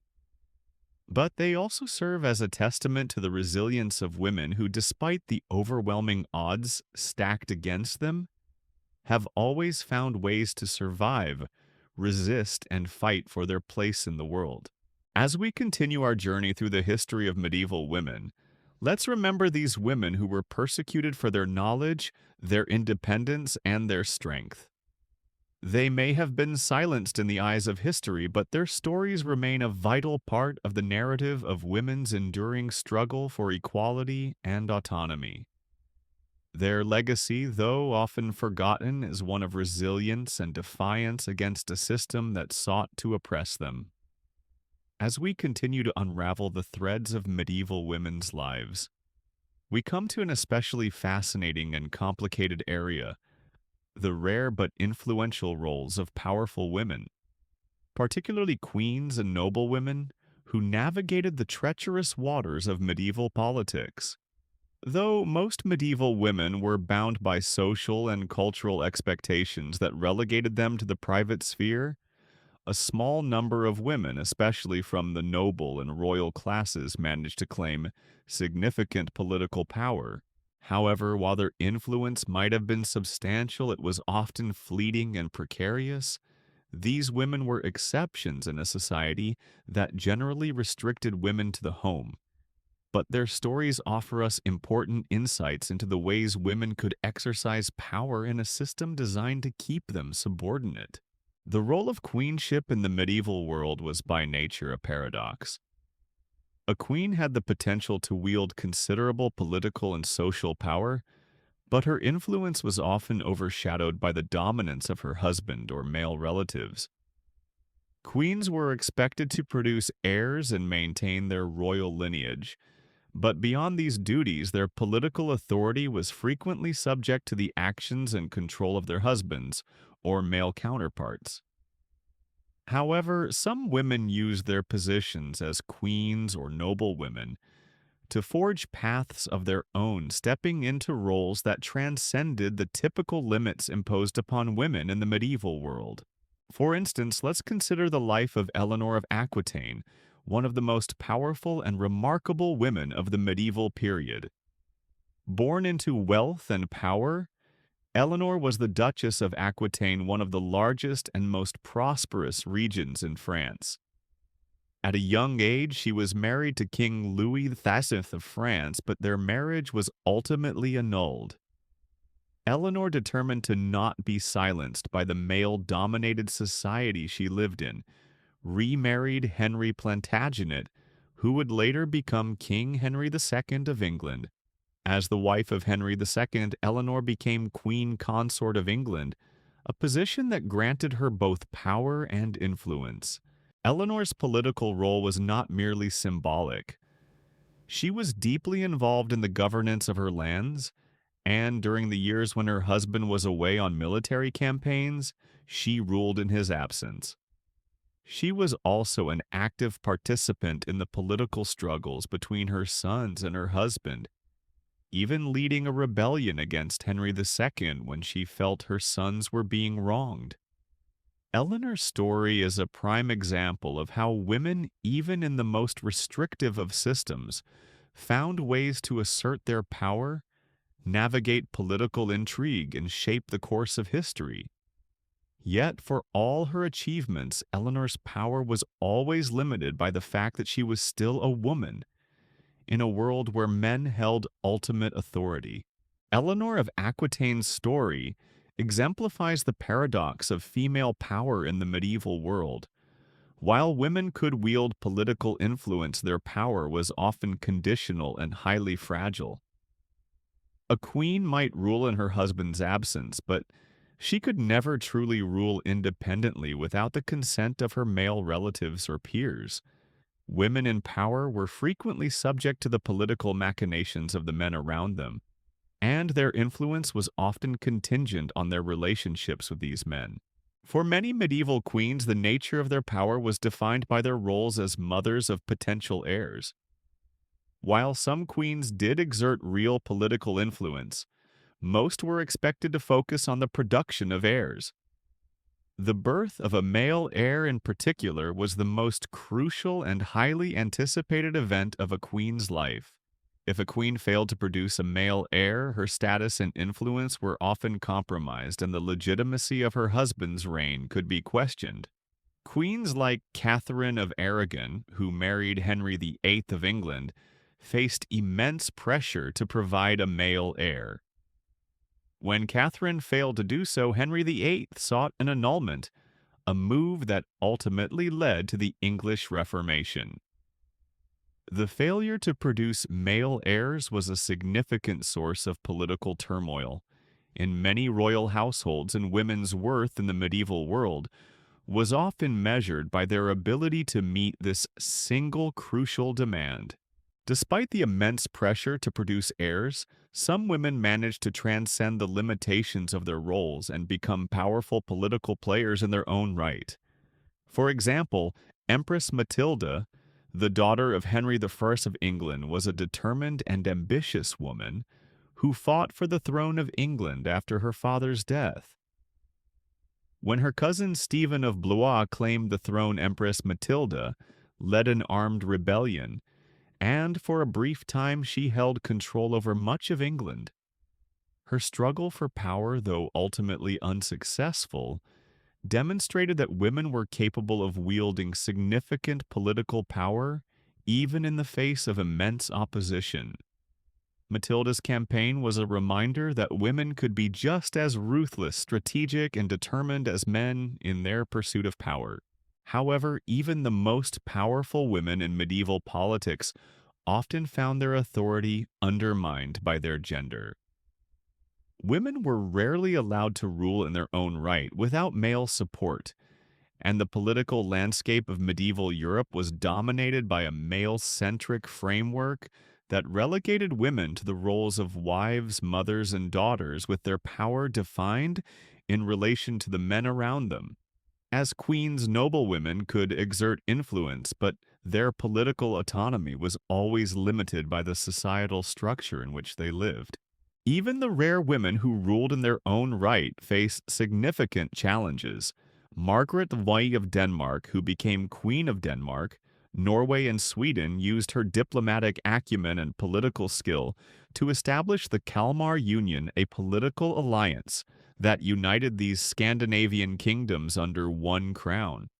Margaret's reign was marked by significant political achievements, and she is often remembered as one of the most successful medieval monarchs in Europe. Yet even she had to navigate a male-dominated political system and secure her position through strategic alliances and careful maneuvering. Margaret's story, like Eleanor's, serves as a testament to the power that women could wield in the medieval world, but it also underscores the fact that women who achieved power were often working within the constraints of a system that limited their authority and independence. What is perhaps most striking about the role of powerful medieval women is the extent to which their power was shaped by their relationships to men. A queen's authority was often tied to her husband's power, and even women who ruled in their own right were frequently expected to marry, form alliances, and bear children as part of their political strategy. While some women like Eleanor of Aquitaine and Empress Matilda were able to use their marriages as stepping stones to political power, others were stripped of their authority when their husbands died or when their sons came of age. Women's political power was rarely permanent, and it was often fragile, dependent on the shifting dynamics of marriage, family, and succession. Moreover, the political influence of women was often obscured by the male-centric lens through which medieval history was written. While the stories of powerful queens and noblewomen are fascinating, they are also a reminder of how history has largely been written by men, with women's contributions and achievements relegated to the margins. Many of the women who held power in the medieval world did so behind the scenes, often acting as advisors, regents, or political strategists for their husbands or sons. They wielded influence, but it was rarely acknowledged in the official record. The lives of powerful women in medieval society reveal much about the complexities of medieval politics and the role of women in that system. Queens and noblewomen were not mere figureheads. They were active participants in the political and social fabric of the time. But the limitations on their power, the constant struggle to maintain their positions, and the ever-present threat of being displaced or overshadowed by male relatives illustrate the precariousness of their position. For most women, power was something that could never be fully realized, only carefully navigated within the confines of the patriarchal system. Even so, the stories of women like Eleanor of Aquitaine, Empress Matilda, and Margaret Ferdy remind us of the potential for women to break through the constraints of their time, to challenge the systems that sought to subjugate them, and to wield influence in the world.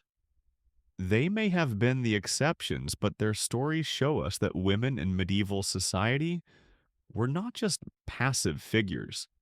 They were active agents who shaped history in their own ways, often against great odds. As we look at the lives of these powerful women, we should not only admire their resilience and political acumen, but also acknowledge the forces that worked against them. In the medieval world, a woman's power was always conditional, dependent on the whims of men, the structure of inheritance, and the laws of succession. But that does not diminish their achievements. Rather, it highlights the incredible strength and determination these women possessed in a world that was determined to keep them in their place. The stories of these women, though often overshadowed by the male-dominated histories of the time, are stories of defiance, resilience, and the complex dance of power in a world that sought to deny women agency. Their contributions are a testament to the fact that, even in the most oppressive of systems, women have always found ways to assert themselves and shape the course of history. As we continue to explore the lives of women in medieval society, one of the most striking contradictions we encounter is the concept of love. While love is often romanticized in modern culture, it was a far more complicated and frequently unattainable concept for women in the medieval period. Love in medieval times was not about emotional fulfillment or deep connections between individuals. It was often about marriage alliances, property, and status. Women were expected to marry not for love, but to solidify family ties, secure property rights, and maintain social stability. In a society that viewed women as property to be exchanged in marriage contracts, the idea of romantic love as we know it was largely absent. For women in medieval society, marriage was not about finding a soulmate, but about fulfilling a duty. It was a business transaction, a contract signed by the family to ensure that land and wealth were passed on and that political alliances were maintained. Love was not the driving force behind these unions. It was a secondary concern if it was considered at all. For noble women, marriage was a tool to preserve the family's status and wealth, to forge political alliances, and to ensure that the family name would carry on through male heirs. The primary responsibility of the wife was to bear children, particularly male heirs, and to maintain the household. A wife was often expected to be obedient, submissive, and devoted to her husband, but the idea of a partnership based on mutual affection was rarely a reality.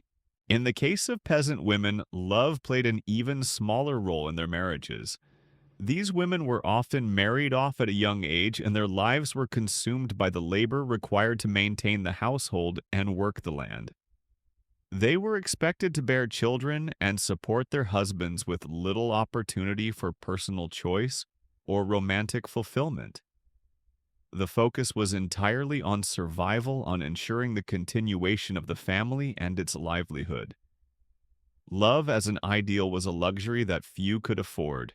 While the idea of love in marriage was largely absent, the concept of courtly love, especially as it appeared in literature, became a prominent feature of medieval culture, particularly among the nobility. Courtly love was a chivalric tradition that emphasized ideals of love, loyalty, and service, but it was often an unattainable fantasy for women, especially those of lower social standing.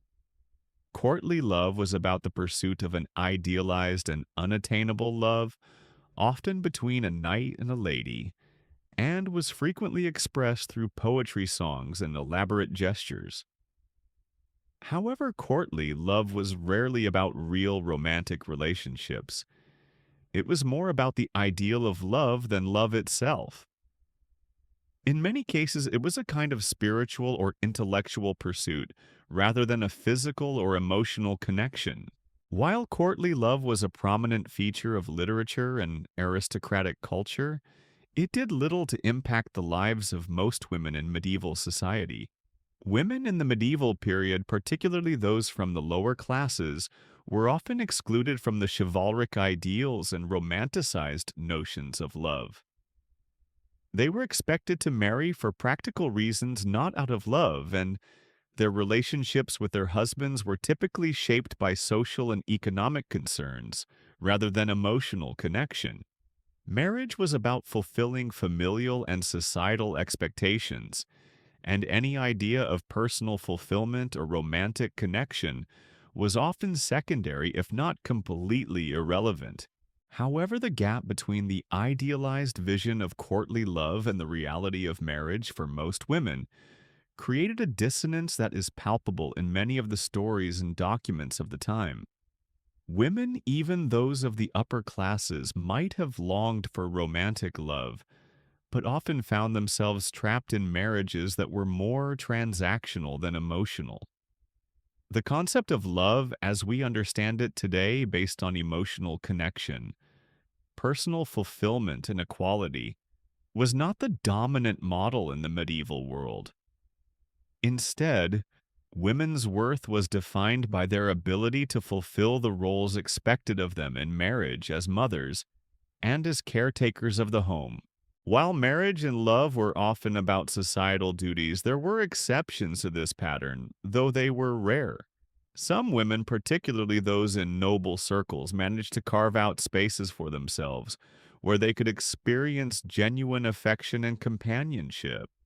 These instances were exceptions, and often the bond between husband and wife was one of mutual respect rather than emotional or romantic love. Some noble women, particularly those who were given more freedom in their marriages, might have had the opportunity to form deeper, more affectionate relationships with their husbands. But even then, these relationships were always shaped by the social and political context in which they existed. A woman's relationship with her husband could be based on shared goals, mutual respect, or political necessity, but true romantic love as we think of it today was often absent from the equation. Historians still debate the extent to which medieval women were capable of experiencing romantic love in their marriages. Some suggest that women in medieval Europe had a more pragmatic view of love, seeing marriage as a practical arrangement that would ensure social stability, family legacy, and economic survival. Others argue that love and affection played a more significant role in relationships, even if it was not as central to the institution of marriage as it is today. Regardless of how historians interpret the role of love in medieval marriages, it is clear that for most women, love was not the driving force behind marriage. The societal structures and expectations that defined marriage often left little room for personal desires or emotional fulfillment. For women, especially those in the lower classes, marriage was a survival mechanism. It was about securing a place within the social order, ensuring that there was someone to help with the physical labor of running a household, and guaranteeing that the family's legacy would continue. The idea of love as an emotional connection between two people was not the focus. Love was an abstract concept, something that belonged to the realms of literature, poetry, and song, but it was not something most women could expect to find in their own marriages. In fact, many medieval women saw marriage as a form of duty rather than a pursuit of happiness. Their lives were constrained by the social roles that society expected them to fulfill. Marriage was often about maintaining the family, producing heirs, and managing the household. Women's desires, needs, and aspirations were frequently ignored in favor of the greater good of the family and society.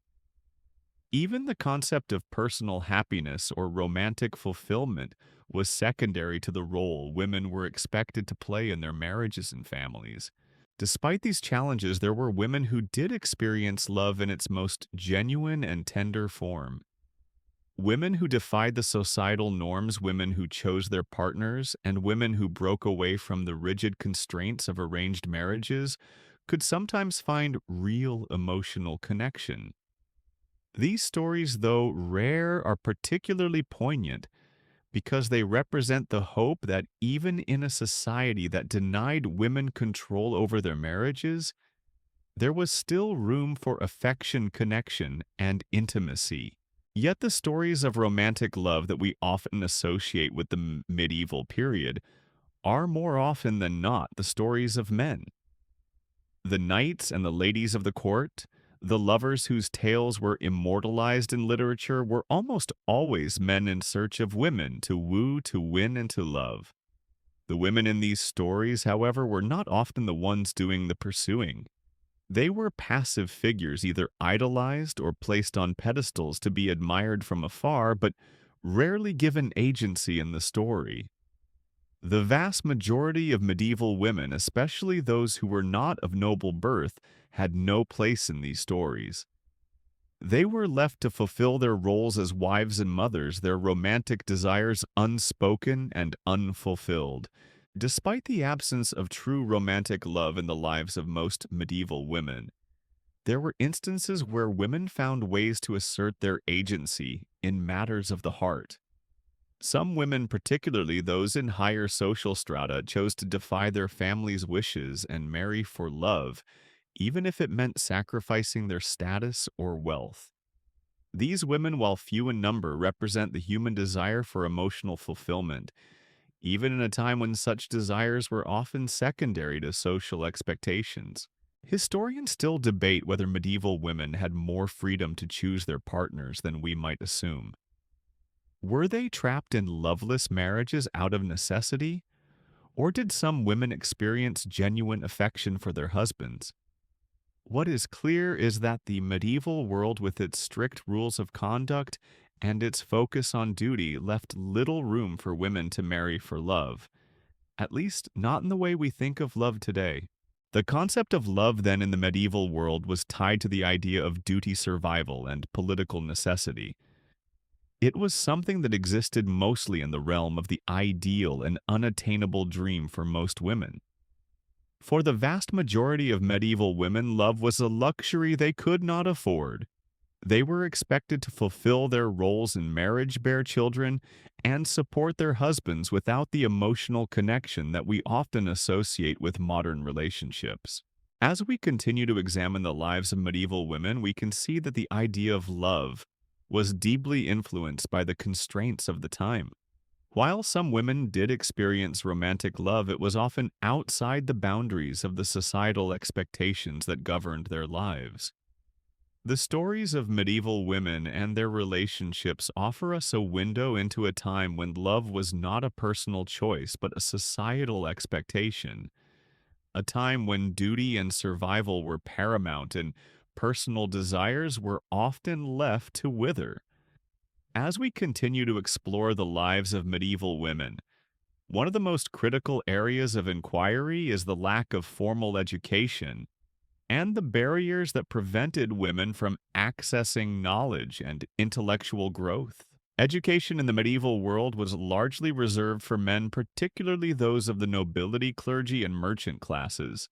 For most women, the opportunity to learn was minimal, and the expectations placed upon them in terms of their roles within the household left little room for formal schooling.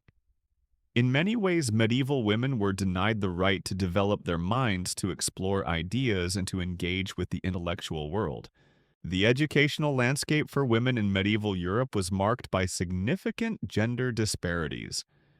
While many men, especially those of noble birth, had access to private tutors, universities, and monasteries, where they could learn the classics, study philosophy, and become skilled in a range of intellectual pursuits, women were often relegated to the more domestic spheres of life. In rural areas, girls were seldom taught to read and write, as their primary duties were seen as centered around the home, cooking, cleaning, child rearing, and other forms of household labor. The assumption was that women had no need for education beyond the skills required for domestic life. For women in noble or royal families, education was slightly more accessible, though still restrictive. Noble women were typically taught reading and writing, as well as other skills that were deemed appropriate for their class, such as music, embroidery, and other domestic arts. The belief was that women of the noble class needed to be well versed in these areas to maintain the dignity and honor of the family. But beyond these acceptable forms of knowledge, formal intellectual education was often discouraged or unavailable. Monasteries, which were centers of learning in the medieval period, provided some opportunities for women, but even these opportunities were limited. While nuns were often taught to read and write, their education was primarily focused on religious texts, scripture, and the duties of their religious vocation. It was not uncommon for women in religious orders to gain access to some of the most important intellectual texts of the time, including theological works, Latin literature, and philosophy. Some abbesses even became intellectual leaders within their communities, but this education was still largely constrained by the overarching religious and gender norms of the time, which limited women's access to broader intellectual and academic fields. Despite these barriers, some women defied the expectations placed upon them and pursued knowledge. One of the most famous examples is Hildegard of Bingen, a German abbess mystic and scholar who lived in the 12th century. Hildegard is widely regarded as one of the most important intellectual figures of the medieval period, and her work spanned subjects as diverse as theology, medicine, music, and natural history. She was a prolific writer and composer, and her scientific and philosophical ideas were groundbreaking for the time. As an abbess, Hildegard had access to religious texts and a degree of freedom in her intellectual pursuits, but she also faced criticism and skepticism because of her gender. Her achievements, however, made her one of the few women to have a lasting impact on medieval intellectual history. Another notable example of women in medieval intellectual life is Christine de Pizan, a French author and poet who lived in the late 14th and early 15th centuries. Christine de Pizan is best known for her work, The Book of the City of Ladies, in which she defended the intellectual and moral capabilities of women and argued that women were equally capable of reason and virtue as men. Her writings challenged the pervasive misogyny of the time and provided a counter-narrative to the dominant views of women as inferior to men. Christine de Pizan's intellectual pursuits, along with her ability to write and publish, made her one of the most significant literary figures of the medieval period. Despite the significant accomplishments of women like Hildegard of Bingen and Christine de Pizan, their achievements were rare exceptions. The vast majority of women were denied access to formal education, and their intellectual lives were constrained by the gender norms of the time. Even those women who did manage to educate themselves faced significant barriers to achieving intellectual recognition or influence. The idea of women participating in intellectual discourse or academic life was considered unorthodox, and women who sought education beyond the domestic sphere were often criticized or marginalized. Women who had access to education often had to work within a framework that was designed to limit their potential. For example, while nuns and noblewomen might have had access to religious texts, they were generally excluded from the study of science, philosophy, and other fields that were seen as beyond their capabilities. The prevailing belief was that women were intellectually inferior to men, and this belief was reinforced by the Church, which played a significant role in shaping medieval education. The Church's teachings about women's nature and abilities often served to justify their exclusion from intellectual pursuits.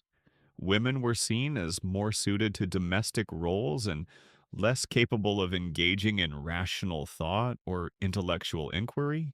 This intellectual confinement had a profound impact on the lives of medieval women. Without access to education, women were often limited in their ability to understand and participate in the world around them. They were confined to narrow roles in society, and their contributions to intellectual and cultural life were largely invisible. The lack of formal education also meant that women had fewer opportunities to engage with the wider world. They were more dependent on men for their access to knowledge, whether through their husbands, fathers, or religious leaders. This dependency further reinforced the societal expectation that women should remain in the private sphere, confined to the roles of wife, mother, and caregiver. For women who wanted to pursue intellectual endeavors, their efforts were often stifled by societal expectations and cultural norms. Women who did seek knowledge outside of the traditional domestic sphere often faced significant challenges. They had to navigate a world that was hostile to their intellectual pursuits and find ways to gain access to knowledge that was traditionally reserved for men. For some women, this meant seeking education in secret, often through informal networks of female scholars or religious communities. Others had to rely on the generosity of male tutors or mentors who were willing to teach them despite the prevailing attitudes of the time. The lack of educational opportunities for women also had long-term consequences for the development of medieval society. Women who made up half of the population were excluded from participating in the intellectual and cultural life of the time, which meant that their potential contributions were lost. The exclusion of women from education meant that the full range of human knowledge and creativity was not fully realized. The arts, sciences, and literature of the medieval period were shaped almost exclusively by men, and women's contributions to these fields were overlooked or erased.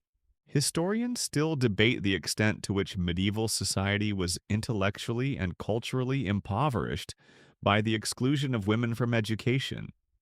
Some argue that the lack of access to education for women hindered the development of knowledge and culture, while others suggest that the exclusion of women was simply a reflection of the broader patriarchal structures of the time. Either way, the impact on women was clear. Education, the key to intellectual and cultural development, was largely denied to them. Despite these obstacles, the medieval period did see some important developments in women's access to education, particularly in religious communities. Nuns, especially those in higher ranking convents, often had access to education, and some of the most important medieval texts were produced by women in religious orders. Women in these communities played a significant role in preserving and transmitting knowledge, especially through the work of scribes and manuscript copyists. The convent was for some women a place where intellectual work could be done, even if it was limited to religious texts. Some nuns even wrote their own works, which included theological treatises, spiritual reflections, and philosophical writings. These religious communities were not the only places where women could access education. Women in the courts of medieval Europe sometimes had access to tutors or could participate in intellectual life in limited ways. For example, the court of Eleanor of Aquitaine, one of the most powerful and influential women of the medieval period, was a center of learning, and many noble women were exposed to the ideas and intellectual currents of the time. However, even these opportunities were reserved for a small elite, and the vast majority of women had little to no access to formal education. Ultimately, the educational system of the medieval period reinforced the idea that women were best suited to domestic roles, and the barriers to women's access to knowledge and intellectual life were significant. While some women found ways to gain education and make their intellectual contributions, they were exceptions to the rule. The majority of medieval women were excluded from the world of formal learning, and their intellectual potential was largely untapped. The legacy of this exclusion is still felt today, as the history of women's intellectual achievements has often been overshadowed by the contributions of men. But as we look back on the lives of these women, we can see that their intellectual endeavors were not just limited by their education, they were shaped by the very society that sought to deny them access to it. As we move deeper into the fabric of medieval women's lives, we cannot overlook the strict codes of behavior and fashion that were imposed upon them. A woman's body appearance and conduct were all tightly regulated by the social, religious, and political structures of the time. In a society where women were seen as vessels of family honor, their physical presentation became not just an individual matter but a reflection of their family's status and moral standing. The rules of behavior for medieval women were designed to uphold societal norms, and any deviation from these standards was met with suspicion and punishment. This rigid framework of physical and moral expectations not only shaped women's lives, but also served to enforce their subordination in a male-dominated world. From the moment a girl entered the world, she was subject to a set of expectations related to her physical appearance. These expectations were often connected to broader ideas of purity, modesty, and submission, all of which were considered essential virtues for women in medieval society. A woman's beauty was not seen as a natural gift to be enjoyed, but as a reflection of her moral integrity and her ability to fulfill her designated role in society. Women were expected to be modest and restrained in both their actions and appearance, and their bodies were viewed as public property subject to the scrutiny of others, especially men. In many ways, a woman's worth was tied to her ability to conform to these societal ideals of physical modesty and beauty. The burden of modesty. One of the most significant ways in which medieval society imposed rules on women was through the concept of modesty. This concept governed not just women's actions and behavior, but also their clothing and physical presentation. Modesty was seen as a virtue that protected a woman's honor and safeguarded her family's reputation. It was closely tied to ideas of virginity, chastity, and sexual purity. A woman who failed to adhere to the standards of modesty could face serious social consequences, including public shaming or worse. In terms of clothing, the ideal of modesty manifested itself in strict dress codes that were meant to conceal a woman's body. The clothing worn by women in medieval Europe was often heavy layered and restrictive. The high collar, long sleeves, and full length gowns that characterized the medieval period were designed to minimize the visibility of a woman's body and keep it covered. These garments were not just about fashion, they were about moral regulation. The emphasis was on concealing a woman's figure, hiding her curves, and presenting her as a figure of reserve and restraint. For noble women, clothing was also a symbol of social status. While modesty was still the guiding principle, the wealthy had access to finer fabrics, richer colors, and more elaborate designs. Silk, velvet, and fur were often reserved for the aristocracy, while poor women wore simpler, more utilitarian clothing, made from wool or linen. The clothing of noble women was often adorned with jewels, embroidery, and other embellishments marking their elevated position in society. However, despite the lavishness of their garments, these women were still expected to adhere to the same modest standards as their lower status counterparts. The clothes, no matter how luxurious, still had to conceal their bodies and project an image of restrained dignity. While the clothing of noble women was often elaborate, it was also highly regulated. A woman's clothing was often a reflection of her marital status and her adherence to social expectations. Young women who were unmarried were expected to dress modestly and were often subject to strict codes of behavior that prohibited them from drawing attention to their appearance. Once a woman married, she was expected to adopt a more modest and somber style of dress. The idea was that a woman's appearance should reflect her status as a wife and mother, someone who was no longer the subject of desire but rather the keeper of the family and household. The corset, a symbol of control. The corset is perhaps one of the most iconic garments associated with the medieval period, especially in the later Middle Ages. The corset was not just a fashion statement, it was a physical manifestation of the control that society exerted over women's bodies. The corset was designed to shape and constrain a woman's body, creating an idealized form that conformed to societal standards of beauty. The tight lacing of the corset restricted a woman's movements and compressed her waist, forcing her into a physical position that reinforced her subordination. The corset also played a significant role in reinforcing the sexual norms of medieval society. It was designed to emphasize a woman's fertility and reproductive capacity, with its cinched waist drawing attention to the hips and bust.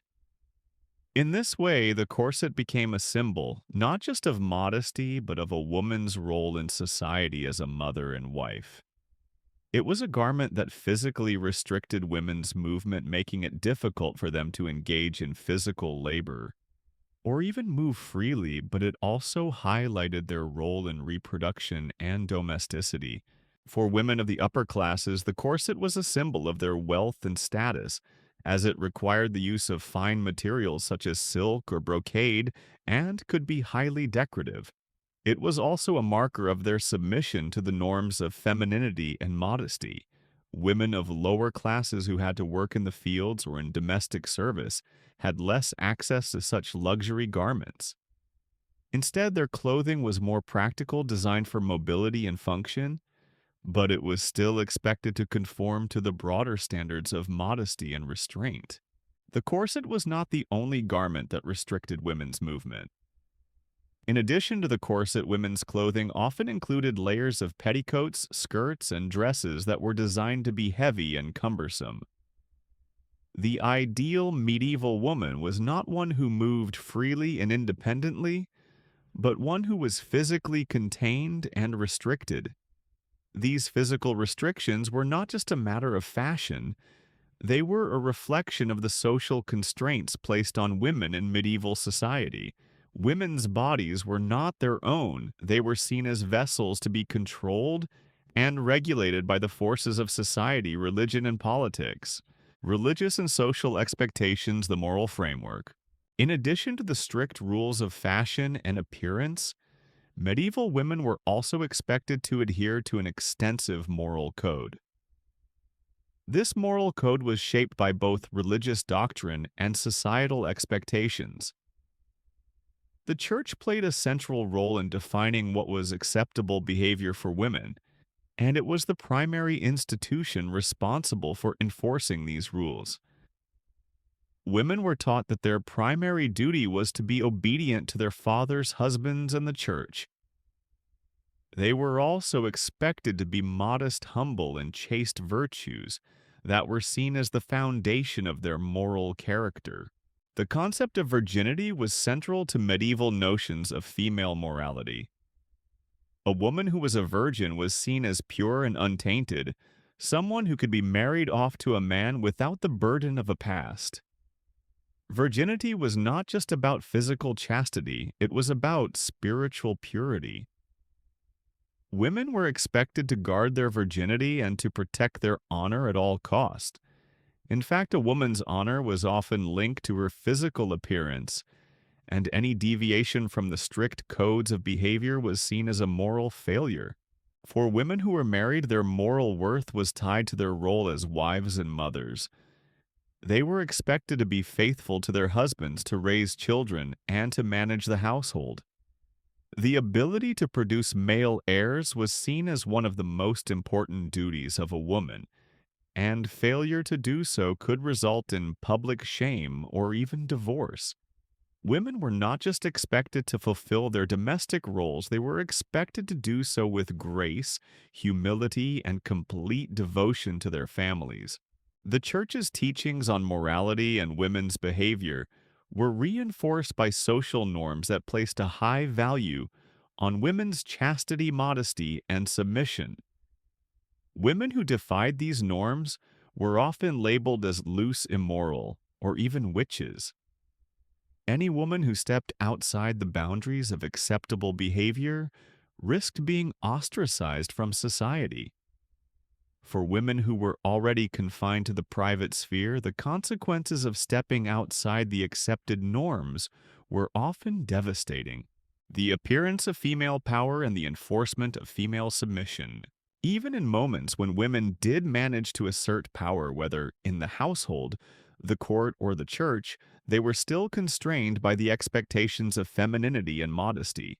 Female power was often expressed indirectly through influence, persuasion, and behind-the-scenes maneuvering. Women who did rise to prominence in medieval society, whether through their marriages, religious roles, or political influence, still had to do so within the confines of the social codes that restricted their behavior. Powerful women like Eleanor of Aquitaine, who commanded vast territories and played a significant role in European politics, were still expected to adhere to the norms of feminine modesty and restraint. Their power was often overshadowed by their status as wives and mothers. Even as queens, their roles were defined by their relationships to men. Eleanor's political influence was substantial, but it was still constrained by the expectation that she would maintain her status as a wife and mother, obedient to her husband, King Henry II of England. In many ways, the appearance of female power was often subordinated to the maintenance of female submission. A woman's power was always seen as secondary to that of the men in her life. Women might hold titles, inherit lands, or even govern in the absence of their husbands, but their authority was always subject to the constraints of the roles assigned to them. Even in the rare instances when women managed to wield real power, their influence was shaped by the same codes of modesty and submission that governed their appearance and behavior. Conclusion: medieval women's lives were shaped by a complex system of moral, social, and physical expectations. From the clothes they wore to the way they behaved, every aspect of their existence was governed by codes that defined them as wives, mothers, and caretakers. These codes not only restricted women's actions, but also shaped the way they viewed themselves and their place in society. The imposition of these codes reinforced women's subordinate status and ensured that their physical, emotional, and intellectual autonomy was limited. The fashion and behavior standards of medieval society were not just about appearance. They were a reflection of a broader societal structure that sought to keep women in their place. Despite the many challenges they faced, however, women managed to navigate these strictures, often finding ways to exert influence, form meaningful relationships, and contribute to the social, religious, and cultural fabric of their time. As we continue our exploration of the lives of medieval women, one of the most sobering realities we must confront is the state of medicine. During this time, a realm in which women's health and well-being were often neglected or misunderstood, and where practices based more on superstition and ritual than science governed the treatment of illness and injury. The medieval period was a time of incredible ignorance and fear surrounding medical practices, and this lack of understanding was particularly harmful to women, whose bodies and health were often treated with neglect and misapprehension. The consequences of these medical practices were profound, contributing to the suffering and death of countless women who were subject to the whims of unqualified practitioners, poor hygiene, and dangerous remedies. For women, health was not just a matter of physical well-being, but was intimately tied to their roles within society. A woman's health, whether in terms of childbirth, menstruation, or reproductive function, was not viewed through the lens of individual rights, but through the lens of her duty to society, family, and husband. Women were expected to bear children, to maintain their households, and to fulfill their social roles, and any deviation from this path was often met with suspicion, fear, or worse. The medical understanding of women's bodies was rooted in ancient texts and theories that, while influential at the time, were often inadequate and wrong. These beliefs and practices, combined with the limited access to proper health care, meant that medieval women were especially vulnerable to the dangers of childbirth, disease, and injury. The medical world of the medieval period. The state of medical knowledge during the medieval period was rudimentary at best. In a time before the advent of modern science and medicine, the understanding of the human body, disease, and treatment was based on ancient texts, superstitions, and religious doctrines. The major source of medical knowledge during this period was the work of ancient Greek and Roman physicians, such as Hippocrates and Galen, whose ideas had been passed down and adapted over centuries. These ancient theories were often incompatible with the realities of disease and healing, yet they formed the basis of medical practice for much of the medieval period. For women, the concept of health was deeply intertwined with ideas of purity, fertility, and motherhood. Women's bodies were seen as inherently weaker and more prone to disease, particularly during pregnancy and childbirth. The medieval medical profession, which was largely dominated by men, understood women's health in a way that reflected these prejudices. Women were often treated as though their bodies were not their own, something to be controlled and managed rather than cared for or understood. Childbirth, the deadly risk of reproduction. Childbirth was one of the most perilous and potentially deadly experiences for women during the medieval period. The absence of modern medical practices, anesthesia, or even a basic understanding of hygiene meant that women faced tremendous risks every time they gave birth. In medieval society, the expectation that women would bear children was not only a personal duty, but a societal imperative. Women's bodies were viewed as vessels for reproduction, and their worth was often tied to their ability to produce heirs. However, this expectation came with enormous risks, as medieval medicine had very little to offer women in terms of preventing or managing complications during childbirth. The process of childbirth in medieval times was painful, dangerous, and poorly understood. Without knowledge of sanitation infection or the importance of hygiene, the chances of maternal death were high. Midwives who were the primary attendants at births were often untrained and had no formal education in medical science. They relied on folk remedies, superstitions, and trial and error methods to assist women in labor, and often these practices did more harm than good. For centuries, the primary medical texts used in the medieval period were the works of ancient scholars, including Hippocrates and Galen, whose views on women's health were often based on flawed and outdated ideas. For example, Galen's theories about the female reproductive system and the mechanics of childbirth were widely accepted despite being deeply inaccurate. He believed that women were simply imperfect men whose bodies were prone to imbalance and illness. This belief in the inherent inferiority of women's bodies permeated medical thought during the medieval period and influenced how women were treated by doctors and midwives. The consequences of this ignorance were tragic. Women who experienced difficult pregnancies or labors were often left to suffer in silence with little support or help. Common complications like breech births, obstructed labor, or postpartum hemorrhaging could easily lead to death, yet there was no understanding of how to manage these conditions effectively. The death rate for women in childbirth was high, with some estimates suggesting that 1 in 10 women died during childbirth. This statistic reflects not just the lack of medical knowledge, but the fundamental disregard for women's health during this period. Postpartum care in the female body. In the aftermath of childbirth, women were often left to recover on their own. The medieval period lacked the concept of postpartum care as we understand it today.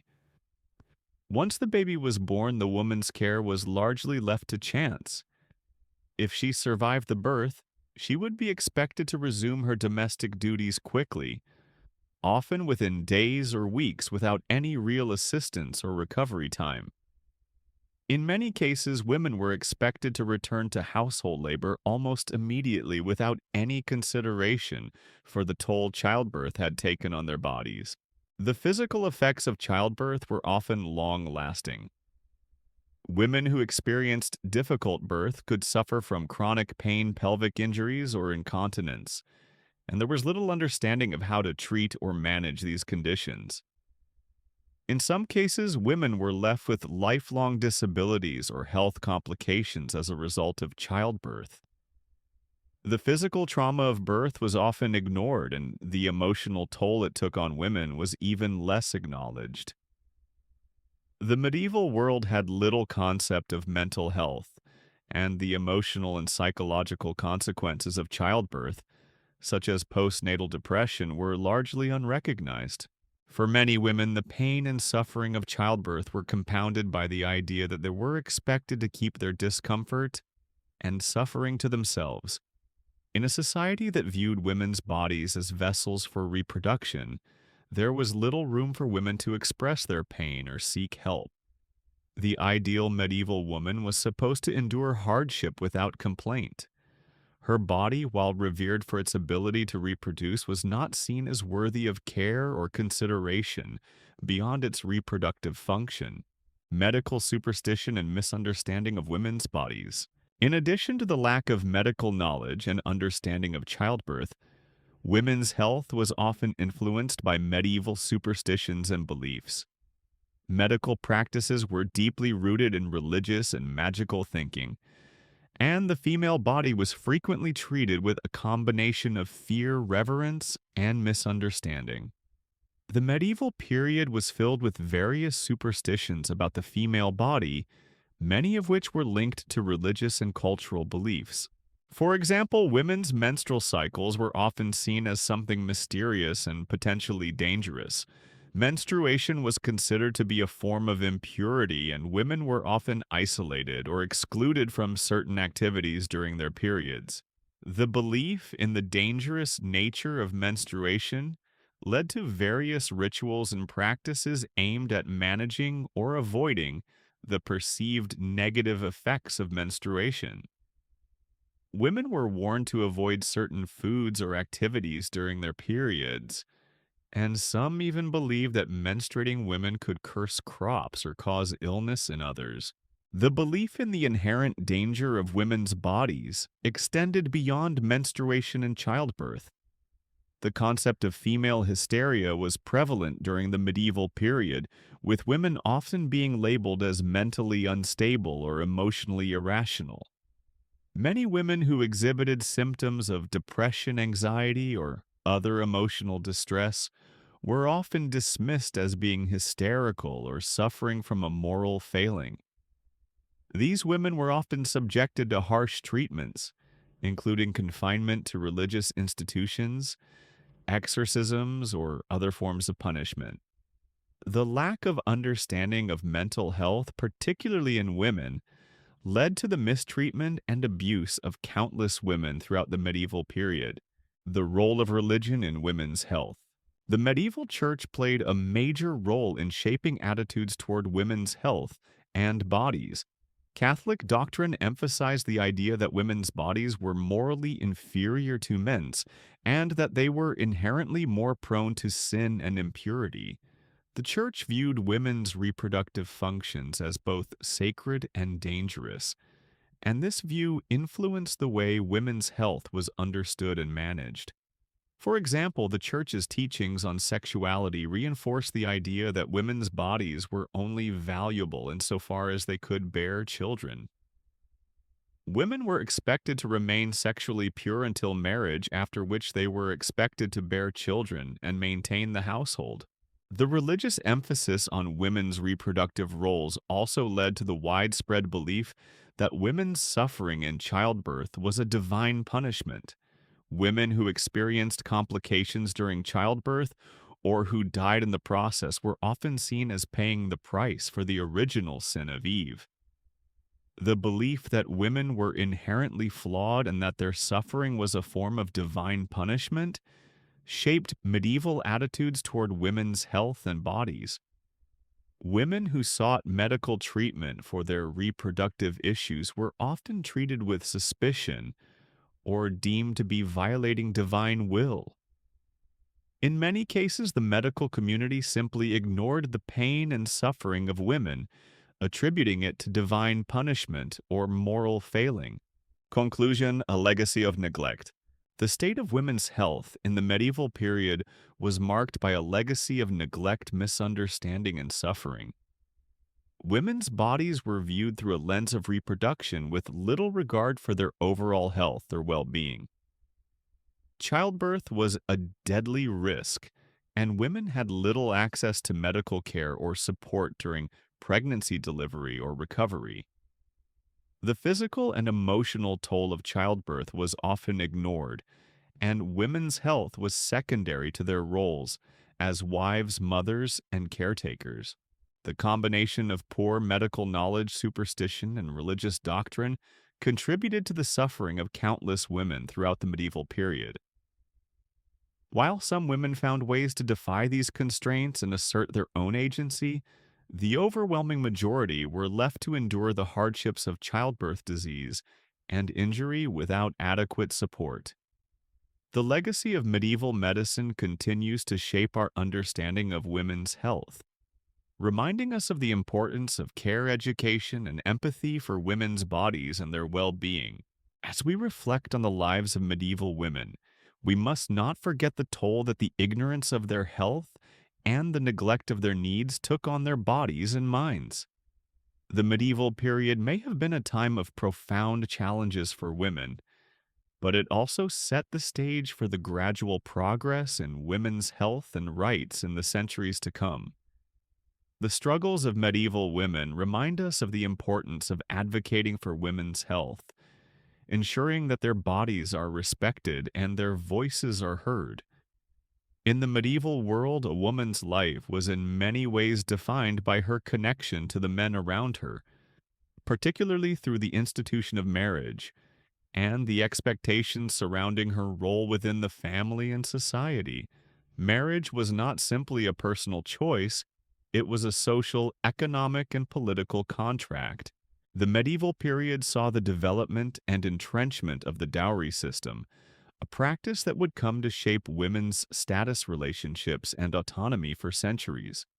Dowries were not just about wealth or material goods, they were a reflection of how women were viewed in society, treated as property to be exchanged, and how their value was determined in terms of family connections and economic worth.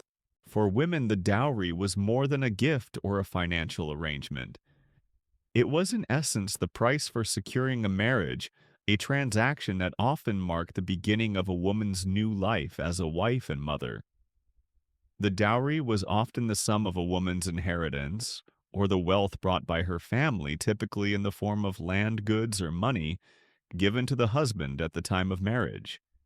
The expectation was clear: a woman's worth was not intrinsic to her as an individual, but was based on what she could bring to her new household, either as a source of economic labor as a mother or as a potential link to family fortunes. The dowry system, as it was practiced throughout much of medieval Europe, created a deep sense of inequality between men and women.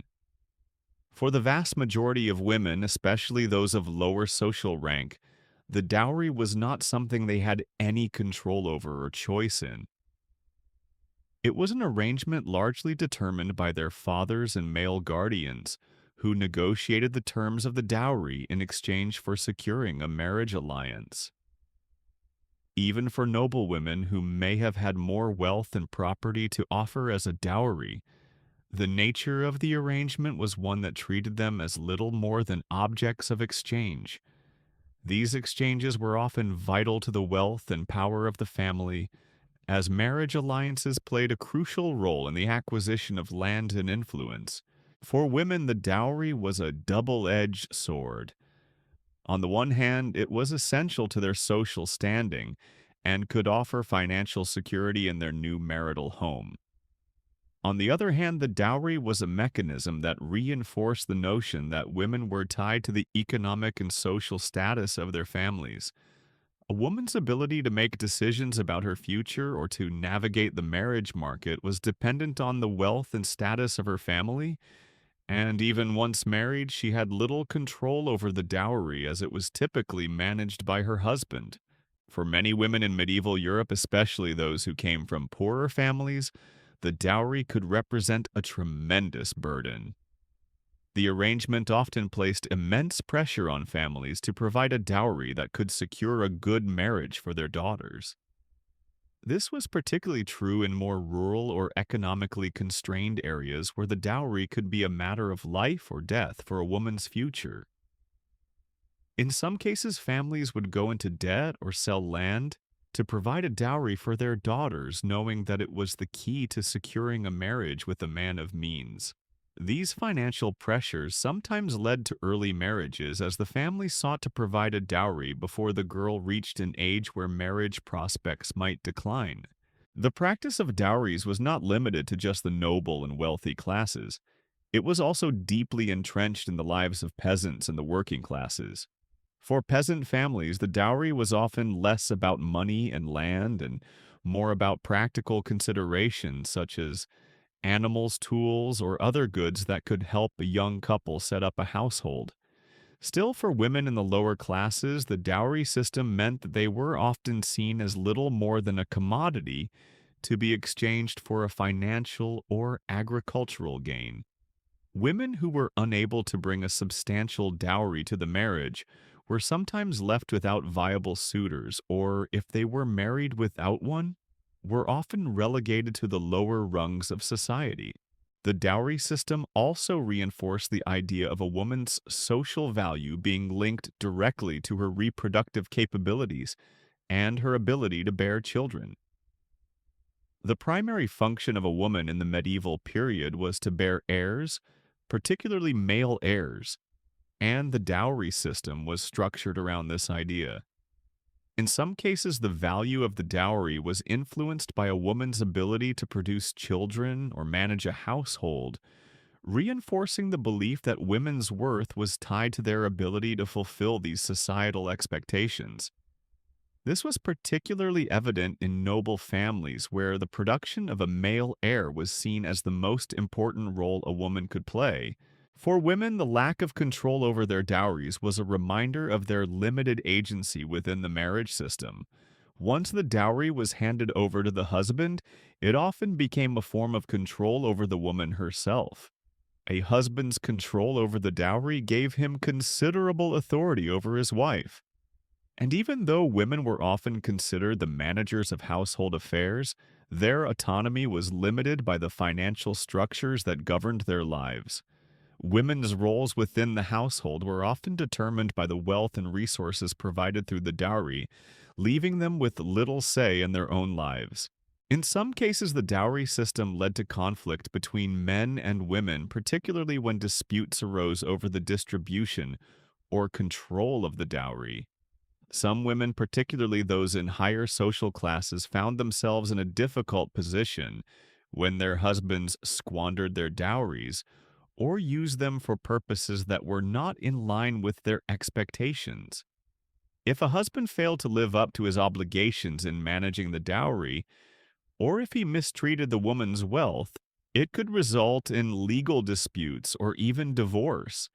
However, women's ability to challenge the authority of their husbands was limited, and divorce was often impossible, especially in a religious context where the church held significant influence over marriage laws. In addition to the economic and social ramifications of the dowry system, there was also the issue of inheritance. In medieval society, inheritance laws typically favored male heirs, and women were often denied the right to inherit property or wealth directly. Instead, women's inheritance was often tied to their marriage and dowry. In some cases, women were excluded from inheritance altogether, with property being passed down to male relatives or sons. Even in situations where women did inherit property, they often faced restrictions on how they could manage or control that property. Women were often required to marry in order to secure their inheritance, and their husbands typically assumed control of the assets once the marriage occurred. This lack of control over inheritance further reinforced the subordinate position of women in medieval society. While the dowry system was a powerful force that shaped the lives of medieval women, there were some who were able to find ways to use their dowries for their own benefit. Women of higher social standing, particularly widows or women with independent means, could sometimes use their dowries to leverage power or influence within their families or communities. These women could use their wealth to form alliances, exert political influence, or even manage their own estates. Some women used their dowries to establish charitable foundations or to contribute to the welfare of their communities. In these cases, women were able to turn the dowry system into a tool for personal and social gain, although such instances were rare. The dowry system for the majority of medieval women was a mechanism of control and subjugation. It reinforced the notion that women's value was tied to their ability to marry well and contribute to their husband's wealth and social standing. Women's role in society was defined by their relationships to men, and the dowry system perpetuated this idea. Women were often seen as little more than a means of securing alliances, consolidating wealth, and ensuring the continuation of family legacies. Historians still debate the significance and impact of the dowry system on medieval women's lives. Some argue that the dowry system was a necessary social construct that helped to ensure the stability of medieval society by promoting marriage and securing economic alliances. Others argue that the dowry system was an inherently exploitative system that relegated women to the status of property and limited their autonomy. What is clear, however, is that the dowry system played a pivotal role in shaping women's lives in the medieval period, influencing their marriage prospects, their social standing, and their sense of personal worth. Despite the limitations imposed by the dowry system, some women were able to carve out paths of power, influence, and independence. Women like Eleanor of Aquitaine, who was able to use her dowry to maintain control over her lands and to exert political influence, represent the rare exceptions in a society that placed limits on women's autonomy. However, these exceptions were few, and for most women, the dowry system reinforced their subjugation within a patriarchal social order. Ultimately, the dowry system was a system of control. It defined women's value in terms of their economic worth and their ability to marry well, and it served to perpetuate the social and economic inequalities that defined the medieval period. The dowry system was a reflection of a broader social system that sought to restrict women's freedom, autonomy, and agency, relegating them to roles that were defined by their relationships to men. Despite the challenges and constraints placed upon them by the dowry system, the women of medieval Europe found ways to navigate and at times subvert these expectations. Their stories, though often overlooked by history, are a testament to the resilience and strength of women who lived in a world that sought to control them. Through their dowries, marriages, and negotiations, these women were able to exert influence, shape their futures, and leave their mark on history. As we continue our journey through the lives of medieval women, it's impossible to overlook the profound role that religion played in shaping their experiences. In a world where the church governed nearly every aspect of life from birth to death, the religious institutions and doctrines had an unparalleled influence on women's lives. But religion was not a simple or singular force. It was both a source of comfort and a mechanism of control, providing women with the space for spiritual growth while simultaneously reinforcing the deeply ingrained gender norms that restricted their freedom and autonomy. Women in medieval Europe, particularly in Catholic-dominated regions, were profoundly shaped by religious expectations, and their relationship to the church often defined the opportunities they had in life, their social roles, and even their identities.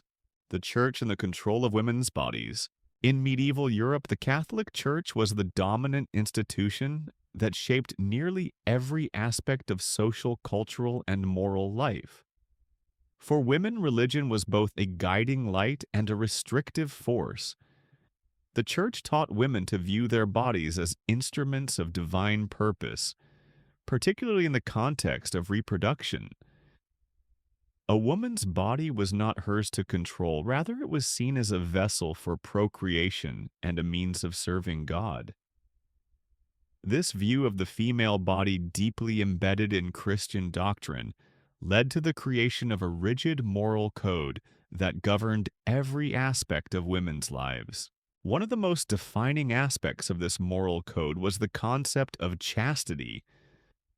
Medieval society placed immense pressure on women to remain virgins until marriage and to be sexually faithful once they were married.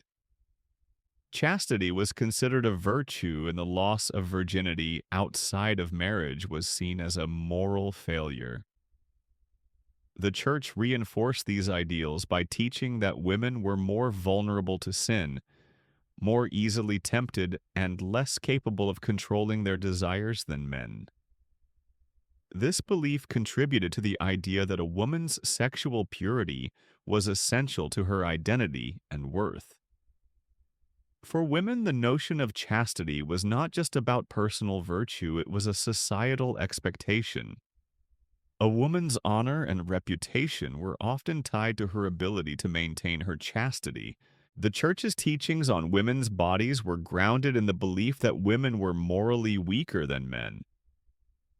The concept of original sin, originating from the story of Eve in the Garden of Eden, reinforced the idea that women were inherently more sinful and morally flawed. This theological framework justified the subordination of women, casting them as inherently impure or fallen beings who required the guidance of men, particularly priests, to maintain their moral standing. In this system, women's bodies became sites of religious control, subject to laws and teachings designed to limit their sexual autonomy and ensure that their roles in society remained subservient to men. The control over women's bodies extended to every aspect of their reproductive lives. From menstruation to childbirth, the church closely regulated how women were expected to behave and what was deemed acceptable in terms of their physicality. For instance, the medieval church's teachings on menstruation, often considered unclean or impure, meant that women were excluded from certain religious ceremonies during their periods.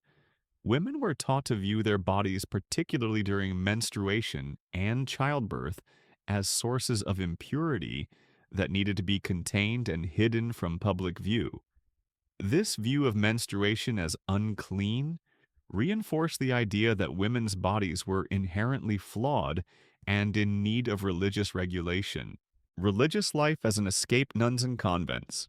While the church sought to control and regulate women's bodies, it also provided an outlet for some women to escape the confines of secular life. Religious life, particularly as a nun or member of a religious order, offered women a path to independent spiritual fulfillment and, in some cases, power. Monasteries and convents became spaces where women could find some degree of autonomy, though they were still deeply bound by the rules and expectations of the church. Becoming a nun was one of the few ways that women could escape the confines of marriage, childbearing, and the domestic sphere. Yet even here they were not free from the rigid gender norms and religious expectations that defined medieval society.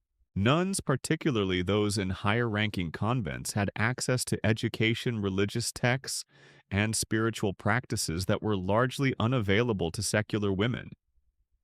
Many convents became centers of learning, with nuns studying theology, philosophy, literature, and the sciences. Some women were able to exercise significant power within religious orders, becoming abbesses or leaders of their communities.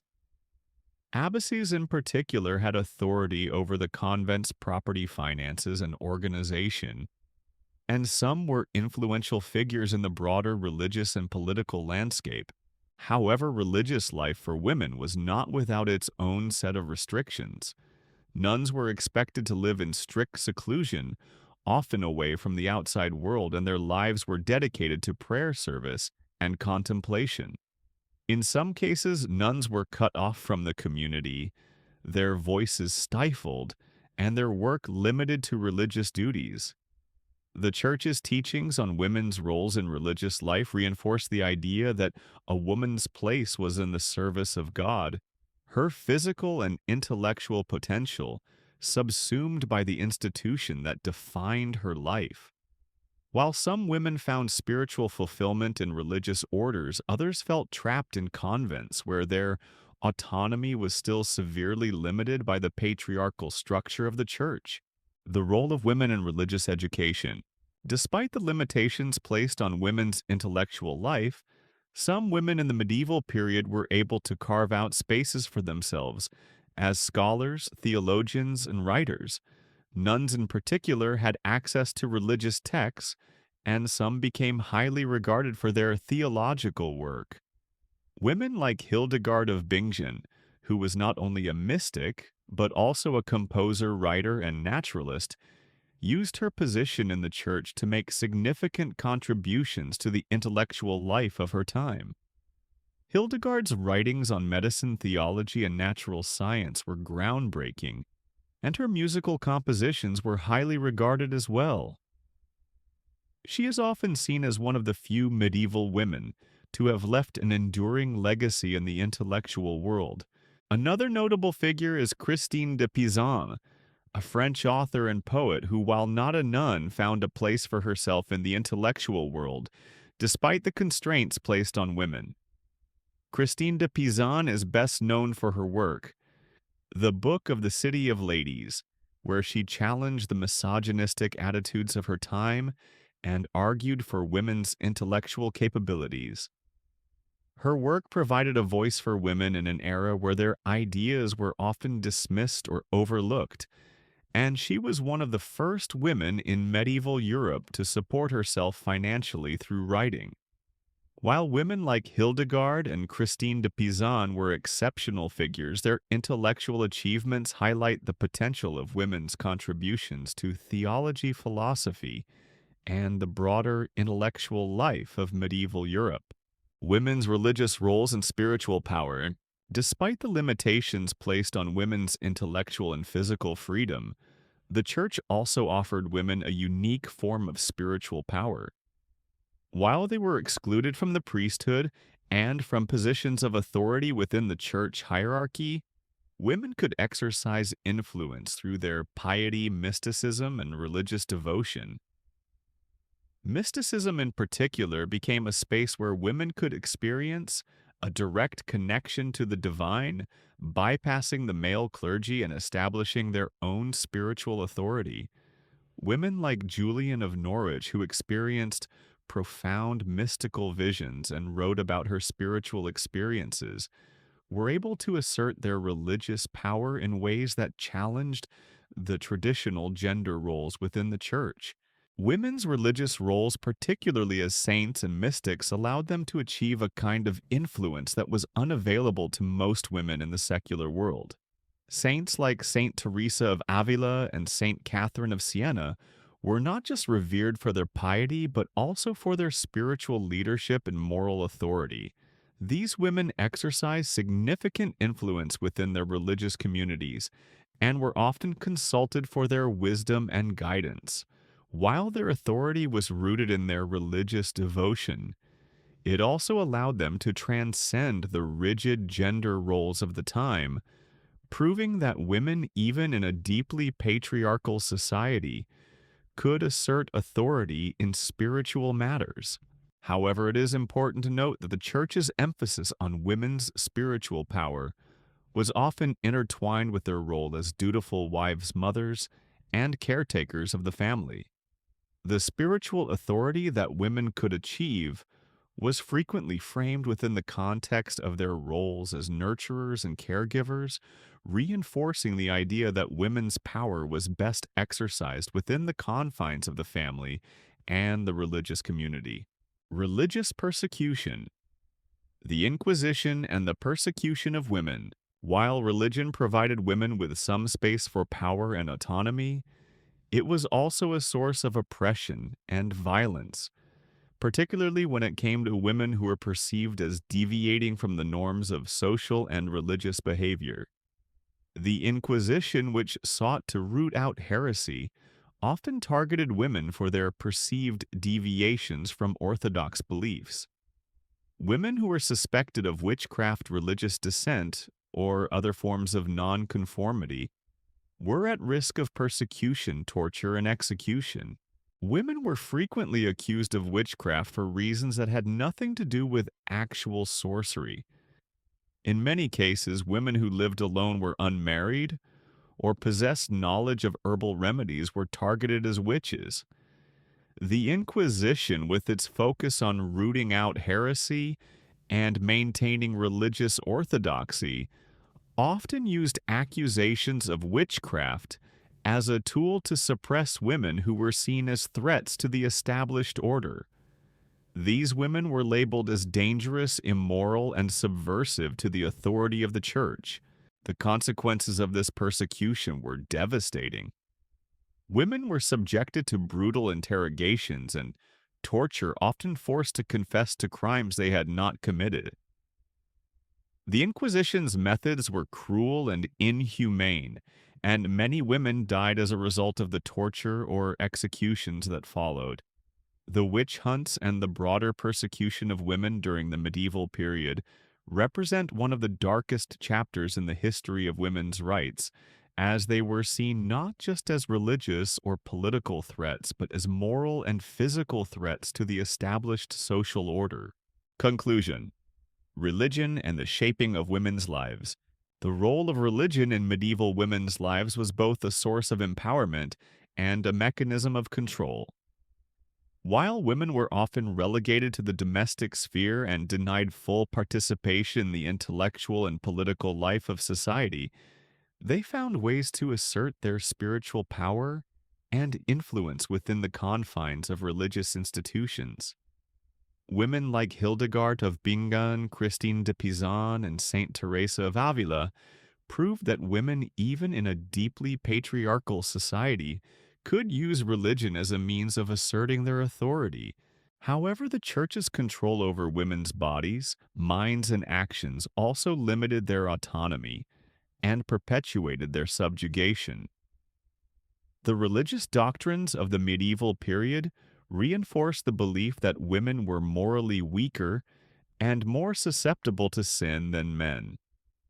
This belief, combined with the Church's teachings on chastity, virginity, and submission, placed women in a position of constant subordination. While some women found power and agency within the religious world, the overwhelming majority were subject to the rigid gender norms that defined their lives. The medieval period was a time of religious dominance, but it was also a time of profound injustice for women. The Church, which should have been a sanctuary, became a tool for their oppression.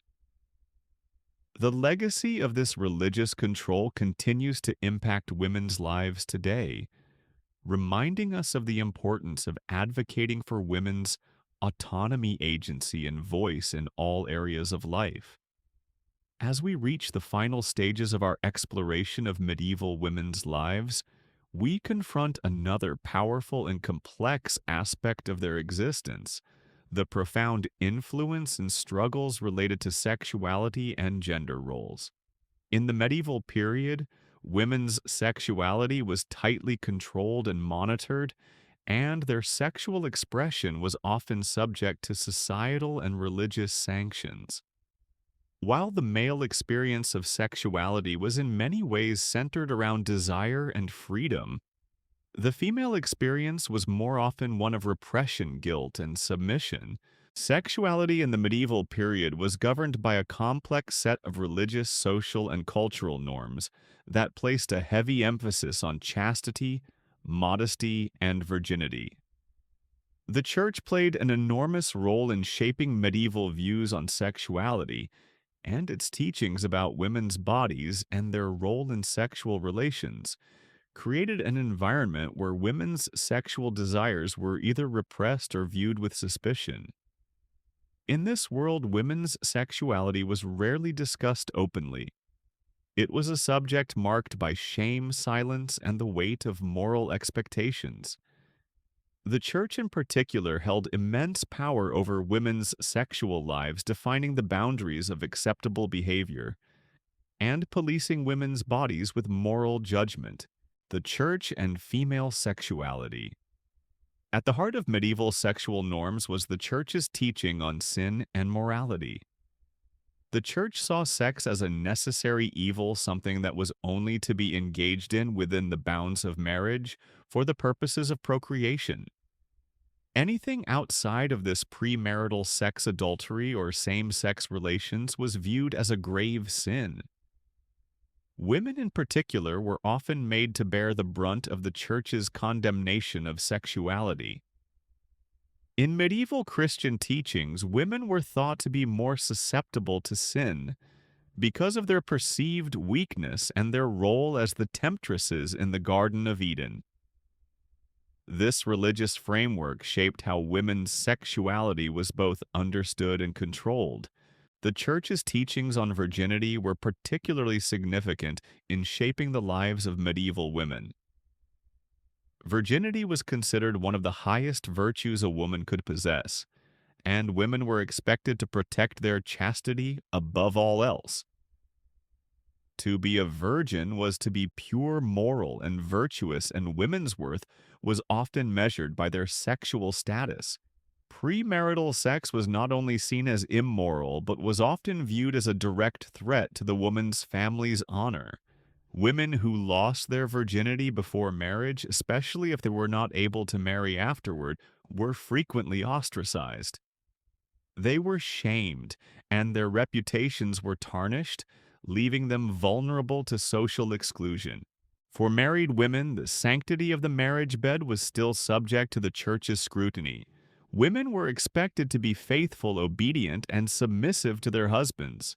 In a world where women's value was primarily tied to their roles as wives and mothers, sexual relations within marriage were understood as a duty to bear children, especially male heirs.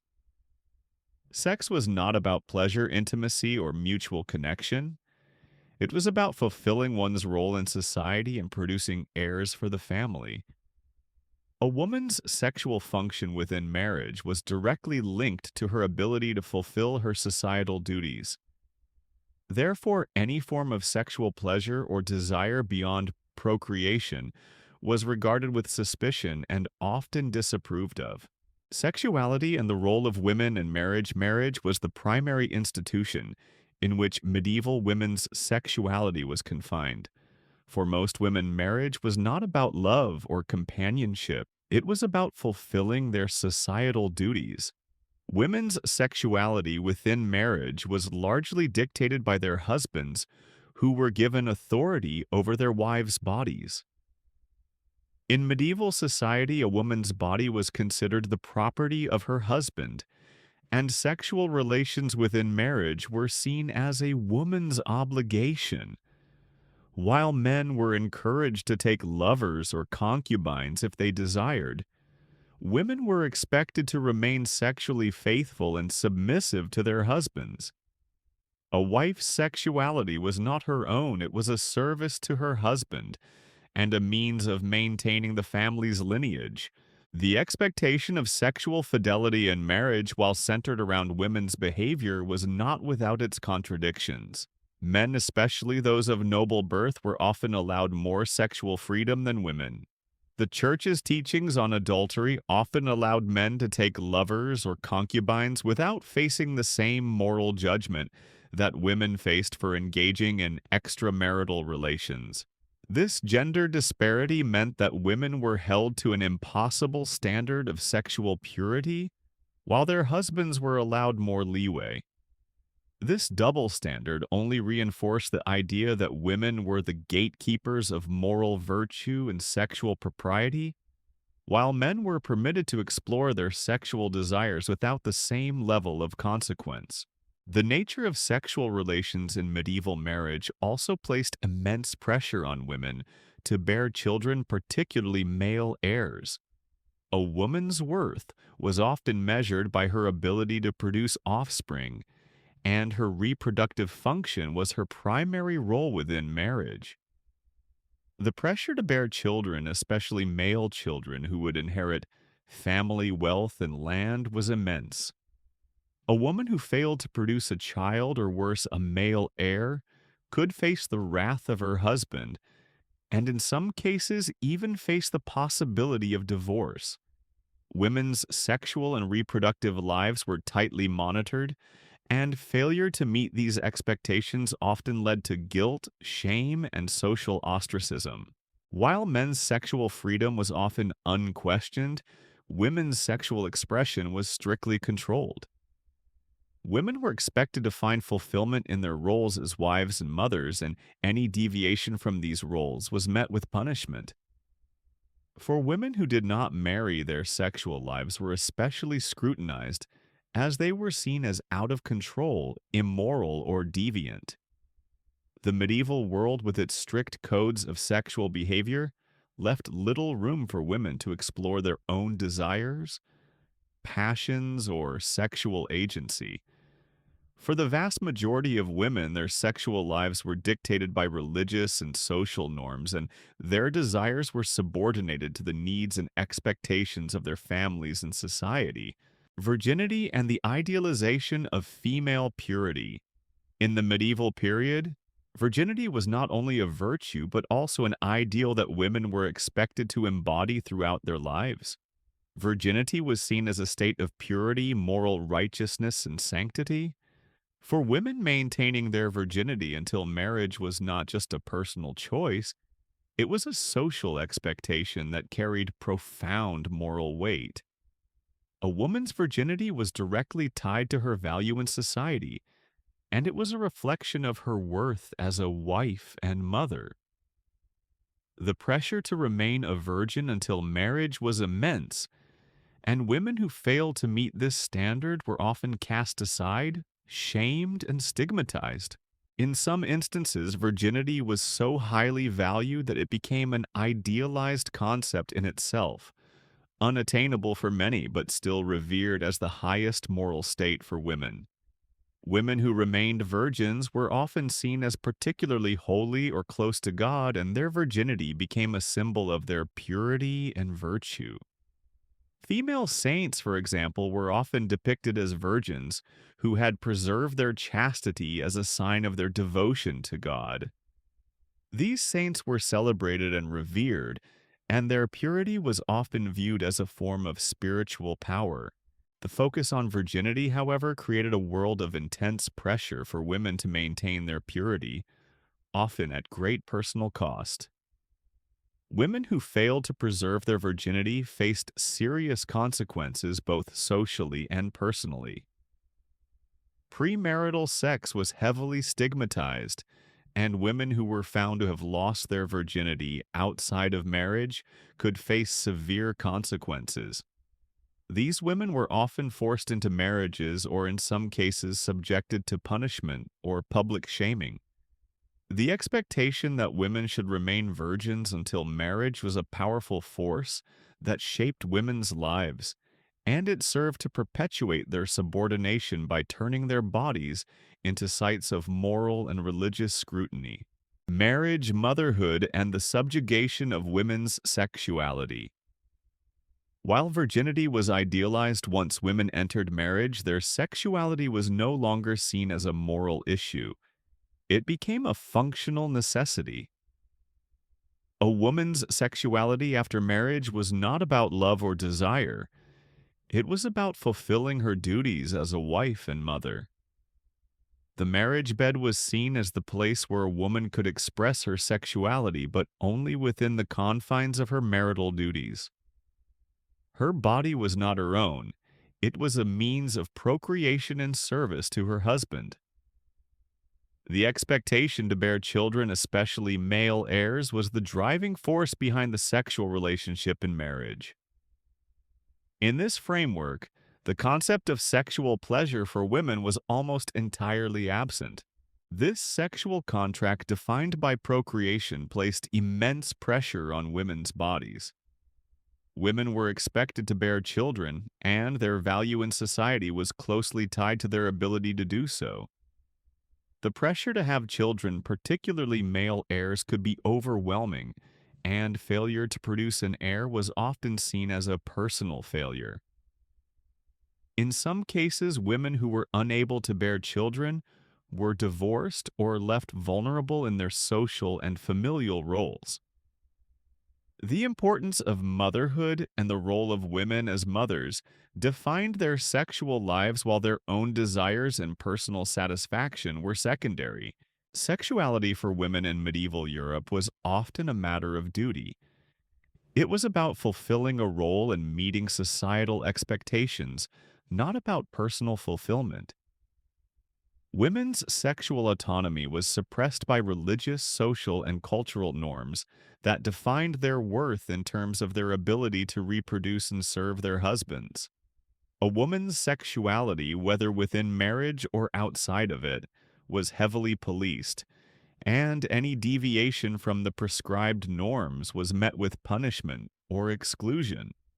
Women who engaged in sexual relations outside of marriage were labeled as sinners, prostitutes, or witches, while those within marriage were expected to perform their duties without question or desire. Gender and the policing of female sexuality. The policing of female sexuality in medieval Europe was not just about maintaining moral order, it was also about controlling power. By limiting women's sexual autonomy, medieval society ensured that women remained subordinate to men. The gendered nature of medieval sexual ethics placed women in a position where their worth and power were constantly defined in relation to men. The patriarchal structure of medieval society, reinforced by the Church's teachings on women's bodies, ensured that women's sexual lives were controlled, monitored, and subject to punishment. The idea that women were morally inferior to men, particularly in matters of sexuality, was embedded in the religious and social fabric of medieval Europe. Women were seen as more susceptible to sin and temptation, and their sexuality was seen as a potential threat to social and religious order. The fear of women's sexual power, or rather their ability to exert sexual agency, was a central part of the medieval worldview. As a result, women were expected to be modest, submissive, and obedient in matters of sex, and any deviation from these expectations could lead to severe consequences. Medieval women's sexuality was not simply a private matter. It was a public concern, one that shaped their place in society, their relationships with men, and their ability to navigate the world. The control over women's bodies, particularly their sexual lives, was one of the most significant forms of subjugation they faced. From the pressure to maintain virginity to the subjugation of their sexuality within marriage, women's sexual lives were shaped by forces beyond their control. These forces, rooted in religious, social, and cultural norms, placed women in a position where their bodies were not their own. They were tools for procreation, subject to the dictates of men and the church. Conclusion. In the medieval period, women's sexuality was an intensely controlled and heavily scrutinized aspect of their lives. It was not a space of freedom or autonomy, but one defined by moral and religious expectations that sought to regulate and control every aspect of their sexual lives. The Church, which played such a central role in shaping medieval society, defined women's sexuality in terms of sin, chastity, and motherhood. Women were expected to conform to these ideals, and any deviation from them could result in punishment, shaming, or even persecution. The experience of sexuality for women in medieval Europe was one of subjugation and repression. For most women, sexual autonomy was a distant dream, one that was far beyond their reach in a world where their bodies were subject to the control of others. Whether as virgins' wives or mothers, women's sexuality was always defined in relation to their role in society, and their worth was largely determined by their ability to conform to these expectations. But even in this world of repression and control, there were moments of resistance.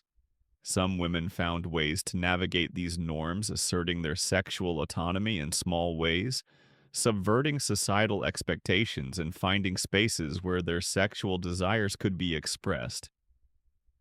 However, these moments of autonomy were rare, and for most women, the struggle for sexual freedom was a battle that could not be won.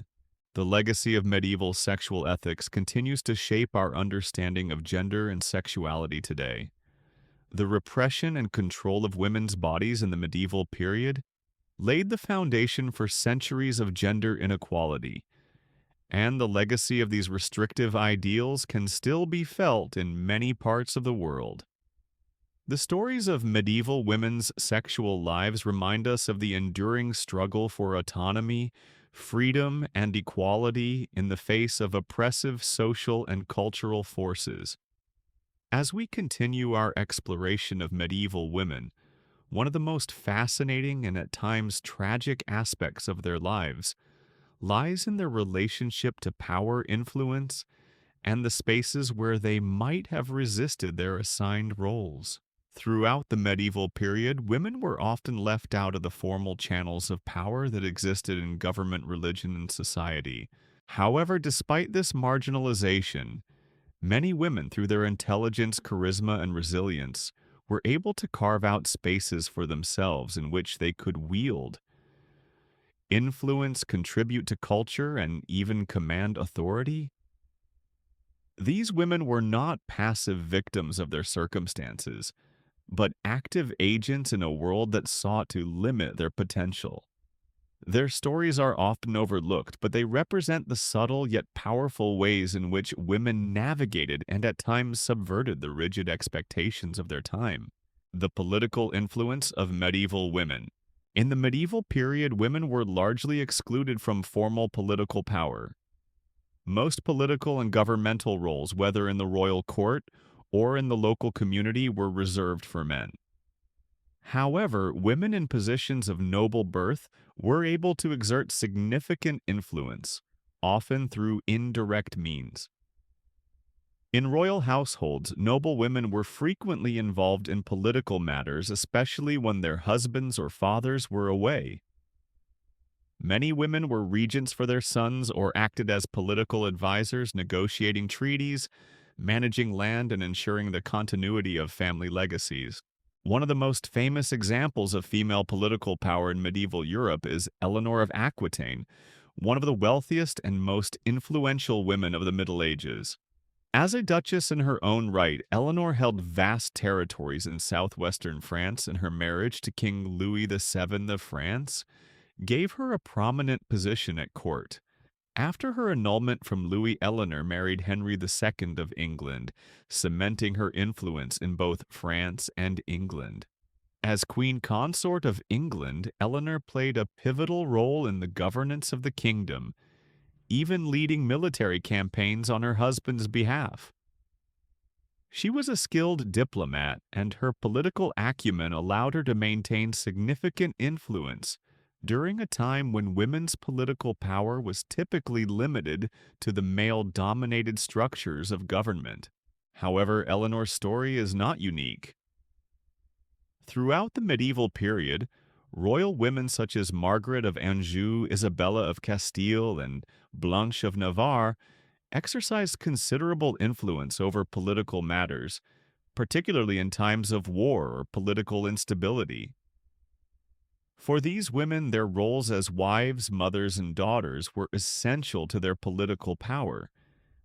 Their ability to navigate political alliances, manage family estates, and negotiate treaties often placed them at the center of political life, despite the formal exclusion of women from direct leadership positions. While these women were exceptions, they demonstrate that even in a time when political power was largely restricted to men, women could use their familial connections, their intellectual abilities, and their resourcefulness to exert influence. Their stories are proof that medieval women, though often confined by the gender norms of their time, were capable of great political achievements when given the opportunity. Religious authority, women as spiritual leaders, religious institutions, particularly the Catholic Church, played a central role in medieval society. The Church not only shaped the spiritual lives of the people, but also had significant influence over political and social structures. For women, religious life could offer a path to power and autonomy, though it came with its own set of restrictions. While women were not allowed to hold positions of formal authority within the church, priests, bishops, and popes were all men. There were still avenues through which women could exert spiritual and cultural influence. Some women became mystics, theologians, and saints, gaining respect and authority through their deep spirituality and connection to the divine. One of the most prominent examples of religious authority in medieval Europe is Hildegard of Bingen. Hildegard was a nun abbess mystic and scholar who had a profound influence on medieval Christianity. She was a prolific writer, composer, and theologian, and her mystical visions were regarded as divinely inspired. Hildegard's intellectual and spiritual contributions were widely respected, and her influence extended beyond the walls of her convent. She was consulted by kings, popes, and other religious leaders, and her writings on theology, medicine, and natural science were groundbreaking for their time. Despite the patriarchal nature of the church, Hildegard managed to carve out a space for herself as a spiritual leader and intellectual authority, using her mystical experiences and theological insights to challenge traditional views on the role of women in religion. Similarly, other women found spiritual authority in the medieval church by becoming saints or religious figures whose lives and actions were revered as models of piety and virtue. Saint Teresa of Avila, for example, was a Spanish mystic and Carmelite reformer who became one of the most influential religious figures of the 16th century. Through her mystical experiences and her efforts to reform the Carmelite order, she not only transformed the religious life of her time, but also gained recognition and authority as a spiritual leader. These women, along with many others, used their connection to the divine to gain authority in religious and intellectual matters. Their influence was often exercised within the context of religious orders, where they could be recognized as spiritual leaders or influential figures in the community. However, even as spiritual leaders, their power was still often mediated by the male-dominated structures of the church. Nevertheless, their ability to exercise spiritual authority within the confines of religious life is a testament to the capacity of women to navigate and at times transcend the limitations placed on them by medieval society. Women as intellectuals and scholars. Although intellectual life in the medieval period was dominated by men, some women managed to gain access to education and make significant contributions to philosophy, theology, and science. In a time when women were generally excluded from formal education and intellectual pursuits, these women overcame tremendous obstacles to gain knowledge right and contribute to the intellectual discourse of their time. Hildegard of Bingen, whom we mentioned earlier, was not only a mystic but also an intellectual giant. Her writings on theology, natural history, and medicine were ahead of their time, and her intellectual contributions were widely recognized by both religious and secular authorities. In addition to her theological work, Hildegard wrote extensively on natural science, exploring subjects such as plants, animals, and the human body. Her work in medicine, which combined practical remedies with spiritual insights, was highly regarded and influential in the development of medieval medical thought. Another example of a woman who defied the intellectual norms of her time is Christine de Pizan, a French poet and philosopher who is often considered the first feminist writer in Western history. Christine de Pizan wrote extensively on the role of women in society and was an outspoken advocate for women's education. In her most famous work, The Book of the City of Ladies, she challenged the widespread misogyny of her time and argued that women were capable of reason and virtue just as much as men. Christine's work provided a counterpoint to the prevailing ideas of female inferiority and offered an intellectual framework for women's empowerment in a deeply patriarchal society. In addition to Hildegard and Christine, there were many other women who contributed to intellectual life in medieval Europe. Women in religious orders such as nuns and abbesses often had access to libraries and religious texts, which allowed them to engage in study and scholarship. Some women wrote theological treatises, while others contributed to the arts and sciences, particularly in the areas of medicine, astronomy, and botany. However, these women were often marginalized and their contributions were frequently overshadowed by the works of their male counterparts. Despite the barriers they faced, these women demonstrated the intellectual potential of women in the medieval period. Their ability to contribute to the intellectual and spiritual life of their time is a testament to their resilience and determination to make their voices heard. These women were exceptions to the rule, but their contributions helped to lay the groundwork for the intellectual advancements of the Renaissance and the eventual rise of women's education and intellectual freedom in later centuries. Women in legal power. While medieval women were largely excluded from political office and formal leadership positions, some women gained significant legal power often through their roles as widows or as heiresses. Widows, in particular, had the opportunity to manage estates, make legal decisions, and exert influence over family matters. In some cases, widows were able to act as regents for their children, or to maintain control of their inherited lands and wealth. For noble women, the death of a husband could provide an opportunity for increased autonomy and power. In England, for example, Eleanor of Aquitaine, after the death of her first husband, King Louis VII, took control of her vast territories in Aquitaine. She was able to use her status as a widow to her advantage, leveraging her land and wealth to support her second marriage to Henry II of England. As a widow and as queen consort, Eleanor held significant influence over political matters, particularly in the governance of her lands in both France and England. In many ways, Eleanor's widowhood allowed her to exert more control over her life and her territory than she had been able to while married. Similarly, other noble women, particularly those who inherited lands or were granted control of estates, were able to exercise legal power and influence over their domains. These women were often responsible for managing the estates, making legal decisions, and representing their families in legal matters. While their power was often limited by the male-dominated legal and political systems, their control over property and resources allowed them to influence the social and economic landscape of their time. While legal power was not available to all women, those who gained control over property or inheritance could exercise significant authority within their families and communities. For these women, their legal power was a form of agency, allowing them to shape the future of their families, manage wealth, and influence the decisions of those around them.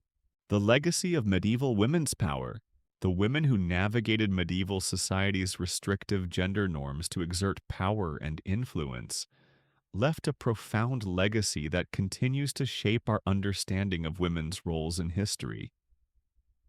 While their contributions were often marginalized or overlooked, the stories of women like Eleanor of Aquitaine, Hildegard of Bingen, and Christine de Pizan demonstrate that women were not merely passive figures in medieval society, but were active participants in politics, intellectual life, and religion. These women's ability to claim spaces of power, whether in the royal court religious communities or intellectual circles, challenged the limitations imposed on them by their gender. Their stories remind us that even in the most oppressive of systems, women have always found ways to exert influence, make their voices heard, and shape the world around them. The legacy of medieval women's power is a reminder of the resilient strength and ingenuity of women throughout history. It also serves as a testament to the ongoing struggle for women's rights and equality, as the challenges these women faced in the medieval period continue to resonate today. Their stories, though often hidden in the shadows of history, are a source of inspiration and a call to recognize the contributions of women in all spheres of life. As we near the final stretch of this exploration into the lives of medieval women, it is essential to understand the social constructs that surrounded their lives beyond political influence, intellectual pursuits, and spiritual endeavors. These constructs revolved around the very fabric of how women were viewed in society as wives, mothers, and caretakers of the home. The medieval ideal of the virtuous woman was defined by the expectations placed on her within the family and community. She was expected to embody qualities of piety, obedience, humility, and industriousness, all while navigating the constraints of her position. These norms not only shaped the daily lives of women, but also cemented the idea that a woman's worth was closely tied to her ability to perform these roles effectively. Medieval women's roles were also inextricably linked to their relationships with men. In a deeply patriarchal society, women's value was tied to the men in their lives, whether fathers, husbands, sons, or religious figures. This connection, while often protective in nature, was also limiting as it confined women's autonomy and agency. Women's roles in medieval society were defined through their relationship with men, leaving little room for individual expression or autonomy.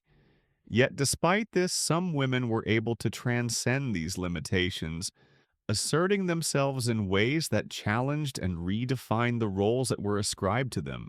The role of women in family life. At the heart of medieval society was the family unit, and women were expected to serve as the cornerstone of this structure. The medieval family, as defined by the church and social norms, was patriarchal in nature. The husband was the head of the household, while the wife's role was primarily to support him and raise children. Her primary responsibility was the home, managing domestic chores, preparing food, and caring for children. This traditional model of family life was not just a social structure, but a religious ideal, as the church taught that women's true purpose was to bear and raise children in a Christian household. Marriage was considered the most important institution for women in medieval Europe.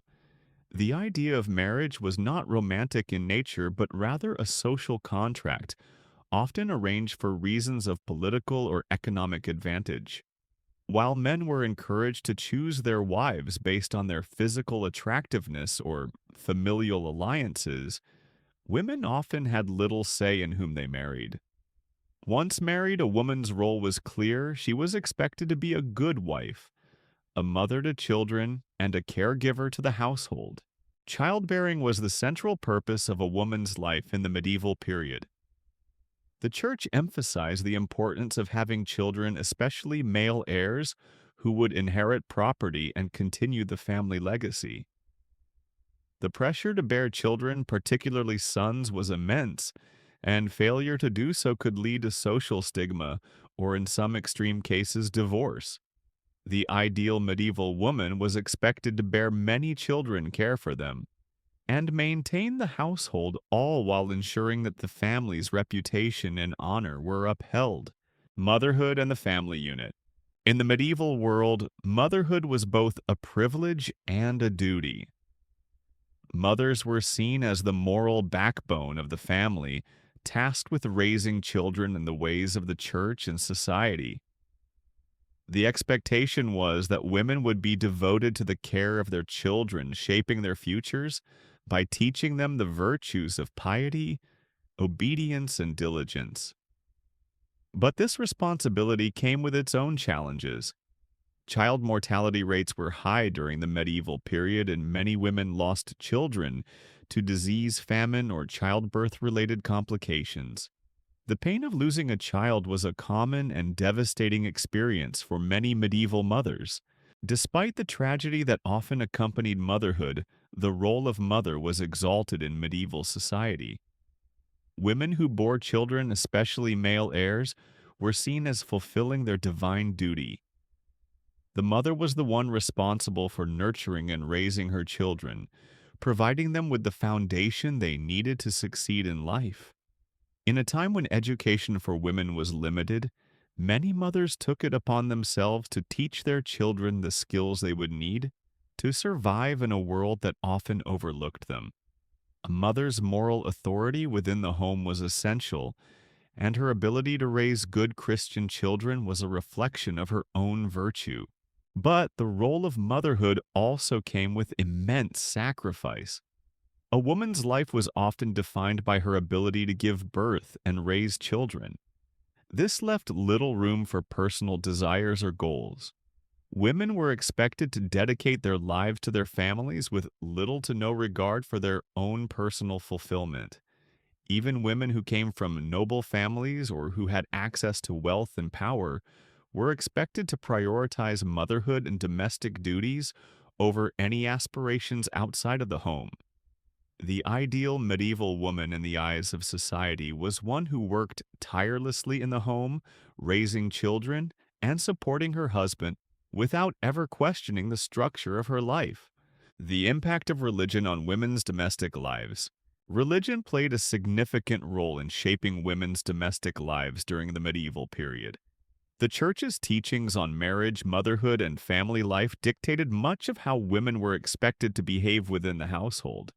The concept of women's submission to their husbands was rooted in religious doctrine, particularly in the writings of St. Paul, who instructed women to be obedient to their husbands. This idea of submission was reinforced by the Church, which saw the husband as the spiritual head of the household and the wife as his helpmate. A woman's role, according to the Church, was to serve her husband, bear children, and maintain the home. The Church's teachings also extended to women's behavior within the home. Women were expected to embody virtues such as humility, piety, and obedience. They were expected to be diligent in their work, maintaining a clean and orderly household, and supporting their husbands in all things. The Church promoted the idea of the wife as the keeper of the home, a moral figure whose primary duty was to maintain the family unit and ensure that it was aligned with Christian teachings. For women in religious orders such as nuns, the relationship to family and domestic life was different, but no less constrained. Nuns were expected to live a life of chastity, poverty, and obedience, and their roles within the convent were strictly defined by religious doctrine. While nuns had the opportunity to experience a degree of intellectual and spiritual freedom, they were still bound by the authority of their abbesses and the Church.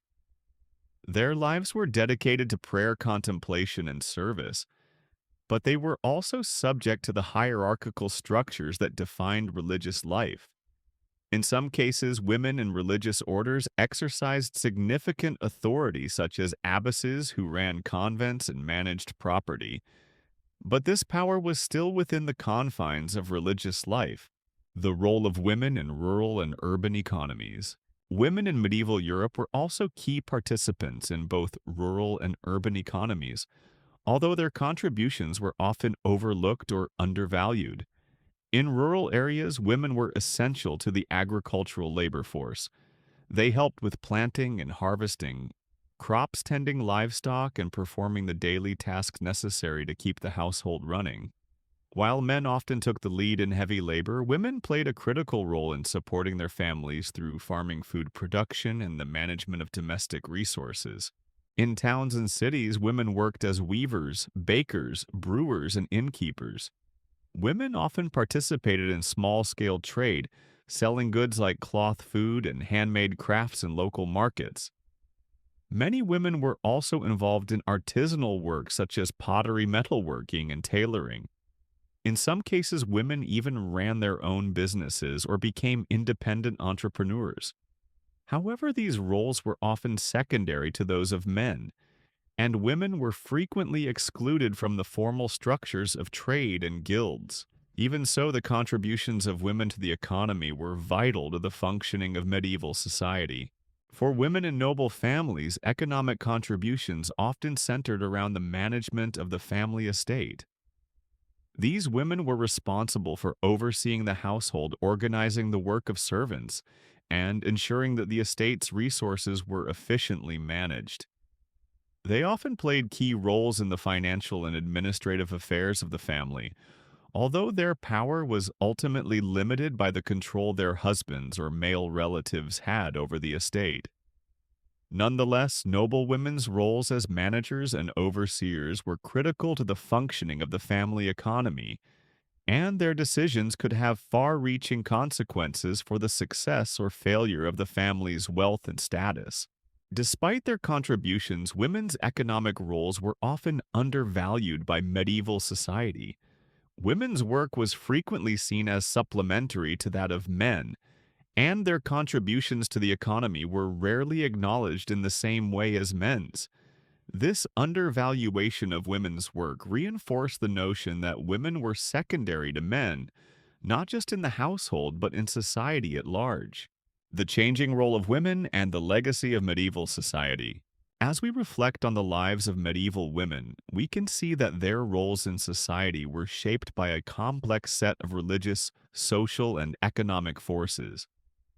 While many women were relegated to domestic duties, childbearing, and subservience to men, others found ways to carve out spaces for themselves in politics, religion, and intellectual life.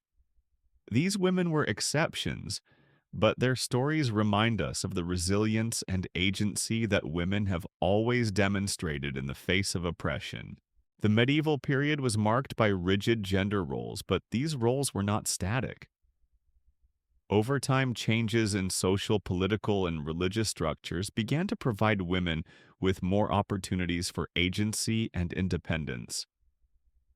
As we move into the later Middle Ages and the Renaissance, we see the emergence of more women in positions of power, intellect, and influence.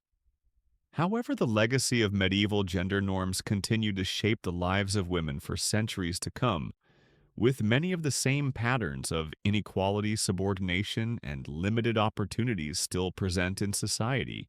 The story of medieval women is a story of survival, resilience, and adaptation. Women navigated a world that was structured to limit their freedom, but they found ways to assert their agency and shape their lives in ways that defied societal expectations. Whether through political influence, religious devotion, intellectual achievement, or economic contribution, medieval women played a vital role in shaping the world around them. Their stories may have been overlooked or marginalized by history, but they are integral to understanding the full scope of medieval society. As we conclude this section on the lives of medieval women, it is important to recognize the strength and endurance of these women in the face of tremendous adversity. Their legacy is a reminder of the ways in which women have always fought for their rights, their autonomy, and their place in society. While the medieval period was a time of significant limitations for women, it was also a time of subtle resistance of women finding ways to assert their power and influence in a world that sought to silence them. The medieval period may have been a time of oppression for women, but it was also a time of quiet defiance, resilience, and hope. As we turn the page on the history of medieval women, we come to the often overlooked area of women's work and the complex ways they contributed to medieval economies and social structures. The medieval period, spanning from the fall of the Roman Empire to the rise of the Renaissance, was a time when social class, gender, and labor were tightly interconnected, and women's roles in the workforce were intricately defined by these social hierarchies. While women were primarily expected to fulfill domestic roles, their contributions to the economic life of their households and communities were indispensable. The work women performed both in rural and urban settings was crucial to the functioning of medieval society. Even though it was often underappreciated or rendered invisible by contemporary historical narratives, women's labor in the household. The cornerstone of medieval life. In medieval Europe, the household was the central unit of production, and women's labor was the cornerstone of this system. Most women, regardless of their social class, spent the majority of their lives engaged in domestic labor. Their duties included cooking, cleaning, weaving, brewing, and managing the family's resources. These responsibilities, while largely invisible in historical records, were essential to the survival of medieval families and the functioning of society as a whole. In rural areas, the work of women was particularly crucial. Peasant women were integral to agricultural production, working alongside men in the fields to plant, tend, and harvest crops. Women also cared for livestock, made clothing for the family, and ensured that the household's basic needs were met. In a time when most people lived in small, self sustaining villages, women's contributions to the economy were multifaceted. They were not just homemakers, they were workers who played a vital role in ensuring the survival of the family and the local community. Women's labor was also central to the maintenance of the medieval economy. Women produced food, textiles, and other goods that were essential for both domestic consumption and trade. In many regions, women's work was directly tied to local markets where they sold the goods they produced. In some cases, women were able to generate income through their labor, though this income was often pooled with that of their husbands. Despite the significance of women's labor, it was rarely acknowledged or compensated in ways that reflected its importance to the household or the broader economy. Women's role in the medieval towns and cities. In medieval towns and cities, women's work was also a central part of the economy. Urban women engaged in a wide range of economic activities, including tradecraft production and service work. Like their rural counterparts, urban women were often expected to balance domestic duties with their work outside the home. Women in towns were more likely to engage in small-scale trade and artisanal production, selling goods like bread, clothing, and textiles in local markets. Many women also worked as brewers, bakers, and innkeepers, providing essential services to their communities. The role of women in medieval urban economies was more visible than in rural areas, but it was still limited by the rigid gender roles that defined women's place in society. Women were generally excluded from participating in formal guilds, which controlled many aspects of trade and craft production. Guilds were male-dominated organizations that regulated production standards, prices, and the training of apprentices. Women, even those who had the skills and experience to be craftsmen, were not allowed to join these guilds. However, some women were able to work around this limitation by working alongside their husbands or other male relatives, or by operating their own businesses outside the guild system. Women who worked in towns often did so out of necessity. Many were widows who had inherited their husband's business or property and were forced to continue running it to support themselves and their families. Others were daughters who helped manage the family business until they were married. In some cases, women were able to create small businesses of their own, though they were often restricted by the same legal and social constraints that limited their ability to own property or access credit. Despite these limitations, women in urban areas were able to play a central role in the economy, contributing to the growth of towns and cities throughout medieval Europe. The role of women in craftsmanship and guilds. Although women were largely excluded from formal guild membership, they were still heavily involved in craft production and the trade of goods. Women worked as weavers, spinners, dyers, potters, and embroiderers, producing textiles and other goods for local markets. The work of women in textiles was especially important, as cloth was one of the most valuable commodities in medieval Europe. Women often worked in the home producing cloth for the family or for sale, and their labor was essential to the textile industry. Some women were able to break into the craft world in ways that allowed them to gain recognition and authority. In certain regions, particularly in France, women were allowed to form their own guilds for specific types of craftsmanship. These women's guilds were often small but played an important role in organizing the work of women artisans. For example, the Guild of Women Linen Weavers in Paris allowed women to regulate the production of linen cloth, a key industry in medieval France. These guilds provided women with a platform for professional development and ensured that their work was recognized and respected within the community. Despite the limitations on women's formal involvement in guilds, many women still made significant contributions to the craft industry. Women worked as artisans managing workshops, training apprentices, and overseeing production. In some cases, women inherited their husbands' workshops or businesses after their deaths, allowing them to maintain their place in the craft industry and continue contributing to the economy. However, even in these cases, women's contributions were often seen as secondary to those of men, and their work was frequently undervalued. The double burden of work and domesticity. For many women in the medieval period, the demands of work and domestic duties were inextricably linked. Women's labor was often divided between the work they did outside the home, whether in the fields, markets, or craft workshops, and the duties they were expected to perform within the household. This double burden of labor meant that women had to balance economic responsibilities with their roles as wives, mothers, and caretakers. In rural areas, women's work in agriculture was demanding and physically taxing. In addition to caring for children and managing the household, women worked long hours in the fields planting, tending, and harvesting crops. This labor was often unpaid and unrecognized, yet it was crucial to the survival of the family.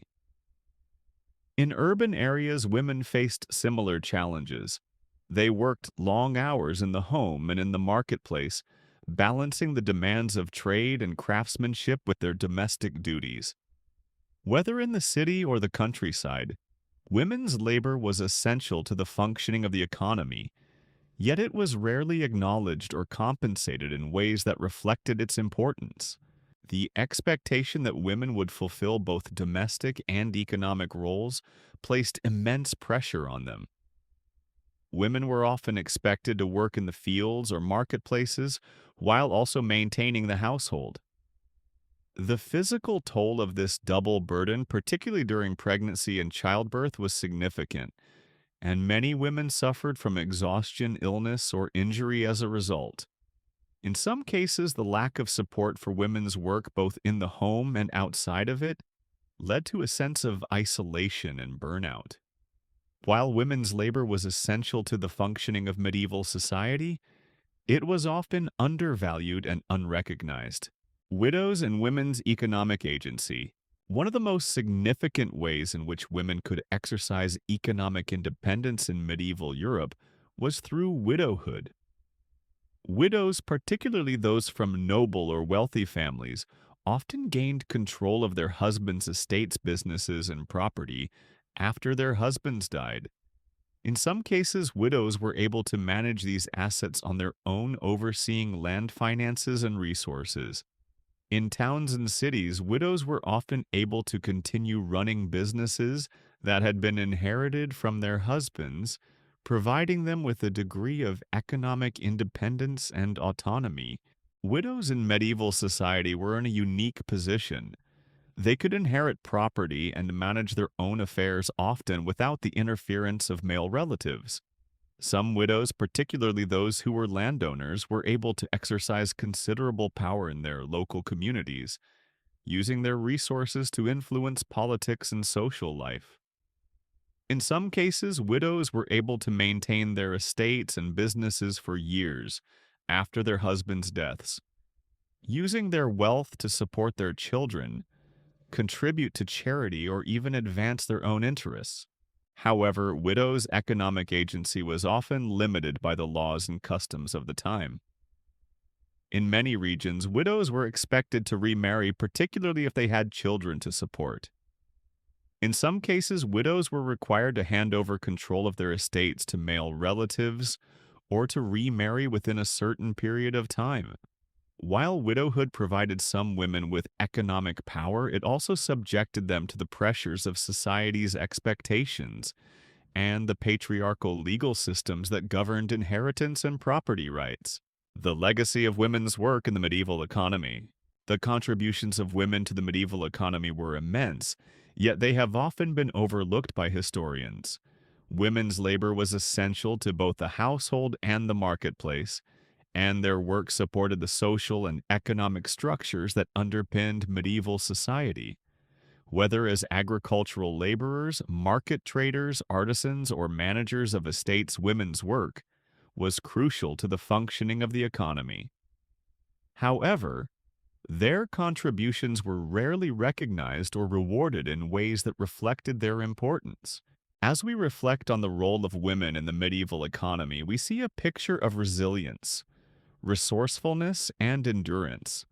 Despite the many constraints placed on women's labor, whether through social norms, legal restrictions, or economic inequalities, women found ways to contribute to the economy and assert their independence. Their work, though often undervalued and invisible, was essential to the survival and success of medieval society. The legacy of women's economic contribution serves as a reminder of the untold stories of women's resilience and their essential role in the fabric of history. As we conclude this section, it is important to recognize that the story of medieval women's labor is not just about the past, it is about the ongoing struggles for women's recognition, equality, and economic agency. The challenges faced by women in the medieval period are not so different from the challenges women face today in terms of unequal pay, economic independence, and access to opportunities.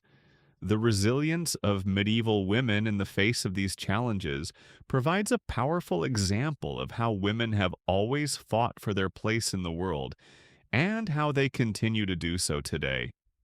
As we continue to delve into the lives of medieval women, we now turn our focus toward one of the most underexplored and challenging aspects of their experience: the social and legal structures that constrained their lives and shaped their identities. These systems were not just a backdrop to medieval life, but were fundamental forces that governed everything from women's personal autonomy to their participation in public life.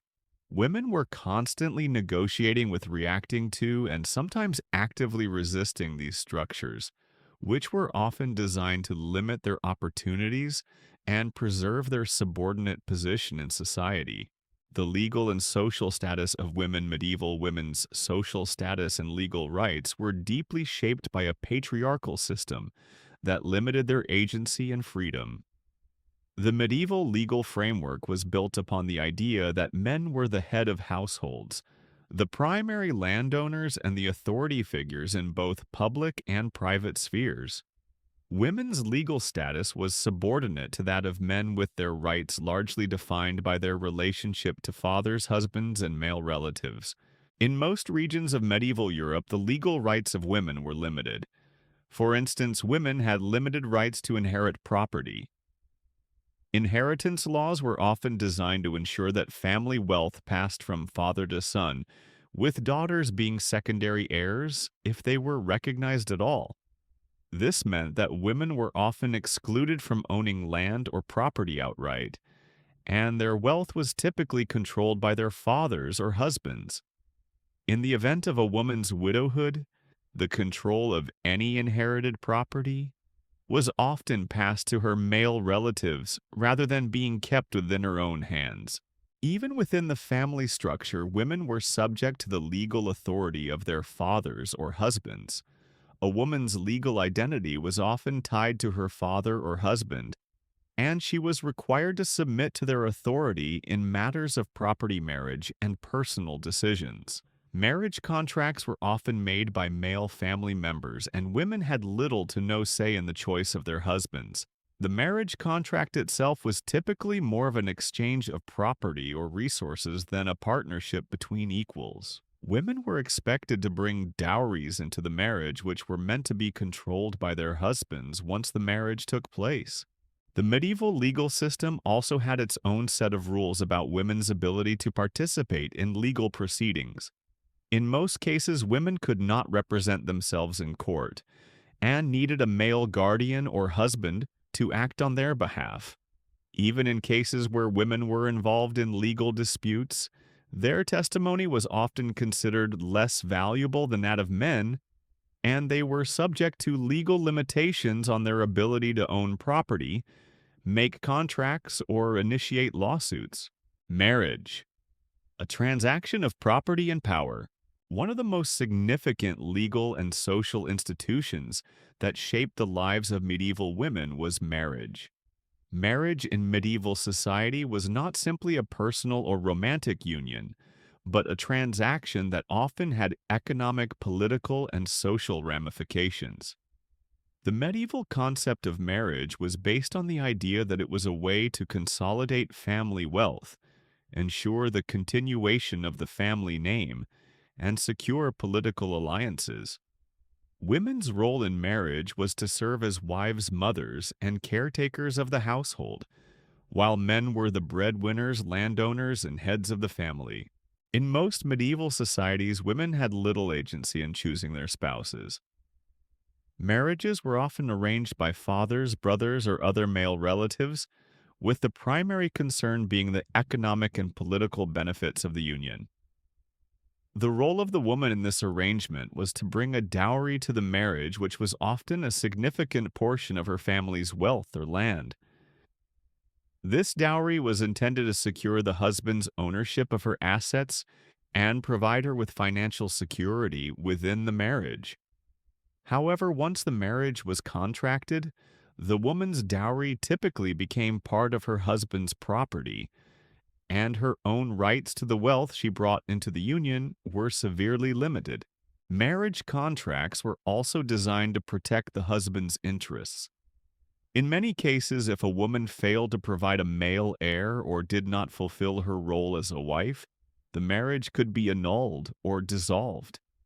The legal and social pressure for women to produce male heirs, particularly in the noble and royal classes, was immense. A woman's value in marriage was often measured by her ability to bear children, and failure to do so could result in the dissolution of the marriage social stigma or even the husband's remarriage. In some cases, women were forced into marriages with older men, or men they did not know or love, often as a means of consolidating power, wealth, or land.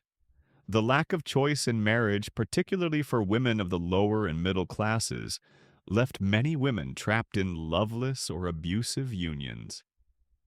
Even within the noble classes, where women may have had more resources at their disposal, marriage was still primarily a transactional arrangement, and women's desires or preferences were often ignored in favor of political and economic considerations. The economic power of women constraints and opportunities. Although women's legal and social standing in the medieval world was largely defined by their relationships to men, they still played a crucial role in the economy. The vast majority of medieval women, especially those of the lower classes, worked to contribute to their family's survival. In rural areas, women were vital to the agricultural workforce, helping to plant, tend, and harvest crops. They also managed household duties such as food preparation, weaving, and the production of textiles. These tasks were not only essential to the family's livelihood, but were also crucial to the broader economic structure of medieval Europe. In urban areas, women often worked in tradecraft production and services. Women worked as bakers, brewers, weavers, and seamstresses, producing goods that were sold in local markets. They also ran shops, taverns, and inns, providing vital services to their communities. Although women were often excluded from formal guilds and restricted from participating in the higher echelons of commerce, they still found ways to engage in economic activity.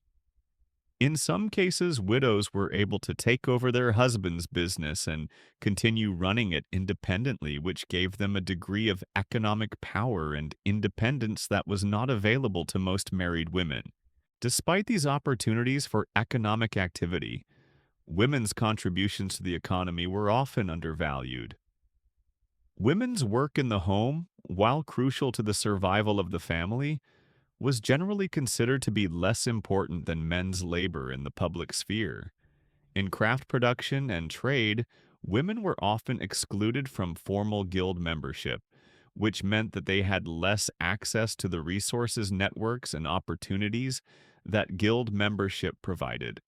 Women were also denied access to credit and were often restricted in their ability to own or inherit property. These economic constraints limited women's ability to accumulate wealth or gain independence. Even when women did manage to accumulate wealth, they were often denied control over it. In most medieval societies, women could not inherit property or land unless they were widows, and even then their control over the inheritance was often limited. Property and land typically passed to male relatives, and women had little say in how it was managed or used.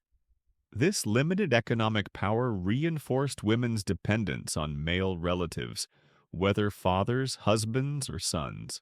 Women in the legal system, property, inheritance, and justice. Medieval women's rights within the legal system were severely constrained, particularly in relation to property and inheritance.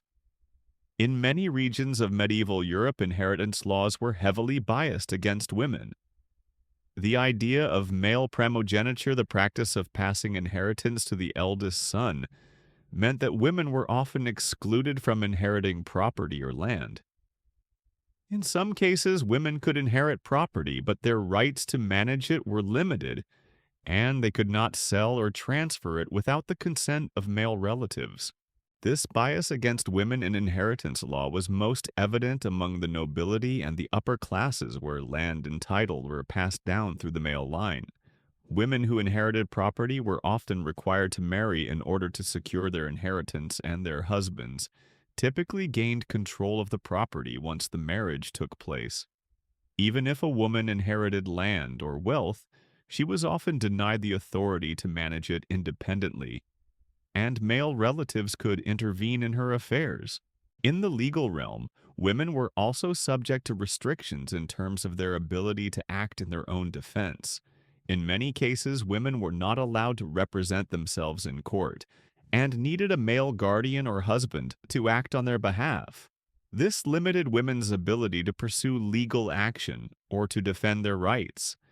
Furthermore, women's testimony in court was often considered less valuable than that of men, and they were frequently excluded from legal proceedings or required to submit to male authority figures. The witch hunts and persecution of women, the dark side of medieval law. One of the most tragic consequences of medieval legal and social structures for women was the rise of the witch hunts and the persecution of women accused of witchcraft. The medieval period, particularly in the later centuries, saw the widespread fear of witches, particularly women who were believed to possess dangerous powers.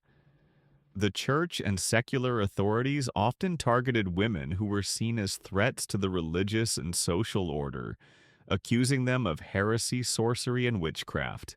Women were particularly vulnerable to accusations of witchcraft because of the social and legal restrictions placed on them.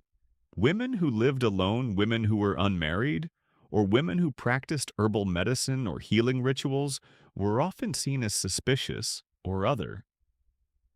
The fear of women's power, particularly their ability to control their own bodies and heal others, led to the widespread persecution of women as witches.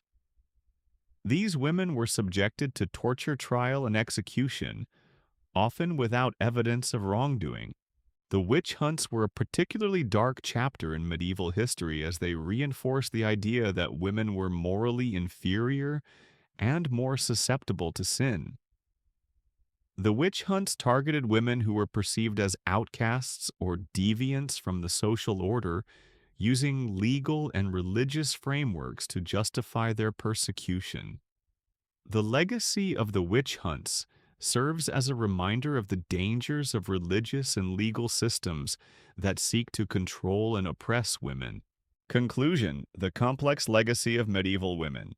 The social and legal structures of medieval society were designed to limit the freedom and autonomy of women. Women's legal rights were often constrained by the patriarchal nature of the legal system, which excluded them from inheritance, property ownership, and the ability to represent themselves in court. Marriage, while providing some women with financial security, often relegated them to subordinate roles within the family and society. Women's labor, while essential to the medieval economy, was undervalued and often invisible. Despite these challenges, women in the medieval period found ways to navigate these systems, asserting their agency, making contributions to their families and communities, and sometimes even resisting the constraints placed upon them. The stories of women who exercised political power, intellectual influence, and spiritual authority are testaments to the resilience of medieval women.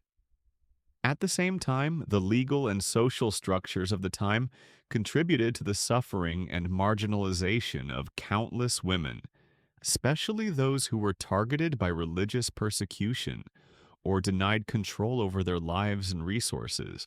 The legacy of medieval women is complex and multifaceted, shaped by both oppression and resistance.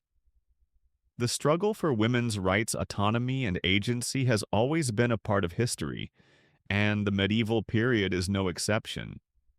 While the legal, social, and economic systems of medieval society were built to limit women's opportunities and agency, the women who lived during this time found ways to assert their power, to resist the limitations placed on them, and to leave their mark on history. As we bring our exploration of medieval women's lives to a close, it's crucial to reflect not only on their struggles and triumphs, but also on the lasting impact that their experiences have had on shaping the history of women's rights, empowerment, and societal roles. The medieval period, often perceived as an age of rigidity, hierarchical structures, and systemic inequality, also served as the backdrop for early seeds of resistance, resilience, and the transformation of cultural, legal, and religious norms. As we delve into the legacies these women left behind, we come to understand how their efforts, though constrained by the social, political, and religious forces of their time, contributed to the gradual shifts that would later foster more significant changes in women's lives. Medieval women were frequently bound by the constraints of a patriarchal society, where their worth was often measured by their relationships to men, whether fathers, husbands, or sons. Their labor was critical to sustaining family and community life, but they were rarely given credit for these contributions. Their spiritual lives were often subordinated by religious doctrines that emphasized their moral weakness, and their intellectual and political lives were constrained by the laws, customs, and traditions of a male-dominated world. Yet despite the challenges, medieval women navigated these obstacles with incredible resourcefulness, often finding ways to assert their agency, make a meaningful impact, and even transform certain aspects of the systems that sought to oppress them. The subtle resistance of women. Quiet defiance in a rigid system. While medieval society's expectations of women were often clear and rigid, women found ways to subvert, resist, or challenge these expectations. This resistance was often quiet, subtle, and indirect, an act of survival rather than a formal rebellion. For many women, resistance came not through overt confrontation, but through actions that allowed them to carve out small spaces of autonomy and influence. A prime example of this subtle resistance can be seen in the lives of medieval nuns and mystics. While these women lived within the confines of monastic life, bound by vows of poverty, chastity, and obedience, many found ways to exert influence through their spiritual practices. Women like Hildegard of Bingen, Julian of Norwich, and Saint Teresa of Avila defied the limitations of their positions by becoming intellectual and spiritual leaders in their own right. Through their writings, visions, and teachings, they were able to challenge the gender norms of their time, providing women with models of intellectual and spiritual agency. In many ways, these women subtly resisted the patriarchal structures that sought to control their lives by asserting their spiritual authority and leaving a lasting mark on Christian theology, philosophy, and mysticism. Even in the broader context of society, women found ways to exert influence within the limited spaces allowed to them. For example, women of noble birth, such as Eleanor of Aquitaine, wielded considerable political power not only through their marriages, but also by participating in court politics, managing estates, and acting as regents. Their political authority was often unacknowledged or downplayed, but their ability to influence governance and leadership made them formidable players in the political landscape. Eleanor's participation in the Second Crusade and her later role in the politics of England and France illustrated how women of high status could carve out powerful roles for themselves, even in an era when women's political agency was rarely acknowledged. In urban areas, women also found ways to assert their presence in commerce and trade. While they were generally excluded from formal guilds and trade organizations, women often managed family businesses, worked in crafts, or sold goods in local markets. Widows in particular had more freedom to operate independently, sometimes running businesses that had once belonged to their husbands.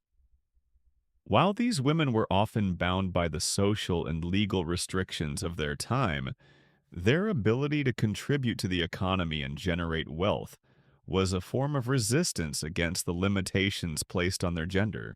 The intersection of gender, class, and power. It is important to recognize that the experiences of medieval women were not monolithic. The lives of women were shaped by multiple intersecting factors, including social class, geographic location, and religious affiliation. While noblewomen and women of the upper classes had access to more resources, education, and social power, their opportunities were still limited by the patriarchal structures of their time. In contrast, women from lower classes, including peasant women, women in urban labor, and women from marginalized groups faced even more severe restrictions and fewer opportunities for social mobility. Class played a crucial role in determining women's economic power. Wealthy women had the option of managing estates, acting as patrons of the arts, and exerting influence within political or religious spheres. However, they were often confined to the domestic sphere or their role as wives and mothers. For example, while Eleanor of Aquitaine used her wealth and lands to gain political influence, most noblewomen were relegated to domestic roles that involved the management of estates or the care of children. Their political and intellectual contributions were often mediated by their familial relationships, and their power was contingent on their connection to powerful male figures. In contrast, women from lower social classes, particularly peasants and working-class women, had a different experience of power. These women's roles were more directly tied to labor, whether in agriculture, domestic work, or urban trade. Despite this, women's labor in these areas was essential to the functioning of the medieval economy. Peasant women worked alongside men in the fields, and women in towns and cities contributed to local economies through tradecraft production and services. Women of lower classes were often the backbone of medieval economies, working long hours to sustain their families and communities. While they did not have the same level of social or political power as noblewomen, their contributions to the economy and the community gave them a unique form of agency. However, the gendered division of labor meant that women's contributions were often undervalued, and their economic power was limited. In urban centers, for example, women in the lower classes were often excluded from formal guilds and trade organizations. These women had to navigate a legal system that did not recognize their right to inherit property or control their own finances. Yet despite these limitations, many women were able to establish their own businesses, engage in trade, and manage their families' economic resources, proving that women, even at the bottom of the social ladder, could find ways to influence the world around them. Medieval women's intellectual contributions. Although women's access to formal education was limited in medieval Europe, Some women still found ways to contribute to the intellectual and cultural life of the time. Women of noble birth, particularly those in religious orders, were often given access to religious texts and had the opportunity to engage in theological discussions. Convents and monasteries were centers of learning, and many women were able to gain an education in literature, philosophy, and theology. Some women became scholars, theologians, and writers, making significant contributions to the intellectual life of the period. One of the most prominent examples of a medieval woman's intellectual contributions is Hildegard of Bingen, a German abbess, mystic, and scholar. Hildegard wrote extensively on theology, natural history, and medicine, and her works are still studied today. She composed music, wrote visionary theology, and was consulted by political and religious leaders on matters of spirituality and governance. Her ability to engage in intellectual discourse was extraordinary for a woman in medieval Europe, and her works helped to shape medieval Christianity in lasting ways. Similarly, Christine de Pizan, a French poet and philosopher, is often regarded as the first feminist writer in Western history. Christine's works, particularly The Book of the City of Ladies, challenged the prevailing misogynistic attitudes of the time and argued for women's intellectual and moral capabilities. Christine's writing was groundbreaking, offering women a new narrative that recognized their worth and ability to contribute to society. Her works helped to shift the intellectual conversation about women's roles in society and laid the foundation for future feminist thought. Resistance through religious and cultural expression. Women's ability to contribute to medieval intellectual and spiritual life was often framed within the boundaries of religious and cultural expression. Many of the women who were able to assert their authority, influence, and intellectual power did so by aligning themselves with religious life either through mysticism or their roles within monastic communities. This spiritual path offered women a means of expressing autonomy and gaining intellectual recognition while remaining within the confines of the dominant religious framework. Through religious mysticism, women such as Julian of Norwich and Saint Teresa of Avila were able to communicate their visions and ideas, often in direct opposition to the patriarchal structures of the Church. Julian's revelations of divine love provided a theological exploration of God's love and mercy, offering a profound spiritual message that resonated with women and men alike. Teresa, in her writings and reforms of the Carmelite order, emphasized the importance of inner spiritual growth and personal connection to God, a message that transcended the patriarchal structures of the medieval church. These women used their mystical experiences not just as a form of religious devotion, but as a vehicle for intellectual and spiritual leadership. In the broader cultural landscape, women also exerted influence through the arts. Female patronage of the arts, particularly in the case of noble women, was an important means by which women could exert cultural influence. Women sponsored the creation of illuminated manuscripts, religious art, and music, all of which had lasting cultural and intellectual significance. The patronage of the arts allowed women to shape cultural narratives and contribute to the preservation and dissemination of intellectual thought. The legacy of medieval women's resistance and empowerment. As we conclude our exploration of medieval women, it is clear that their lives were shaped by a complex interplay of resistance, resilience, and adaptation. While women in the medieval period faced overwhelming social, legal, and religious constraints, they found ways to exert influence, challenge the norms of their time, and carve out spaces of agency. Whether through spiritual leadership, intellectual contributions, political influence, or economic power, women in the medieval period demonstrated remarkable resilience and creativity in their ability to navigate a world that sought to confine them. The legacy of medieval women is multifaceted, shaped by both the oppressive forces that sought to subjugate them and the subtle acts of resistance they carried out in response.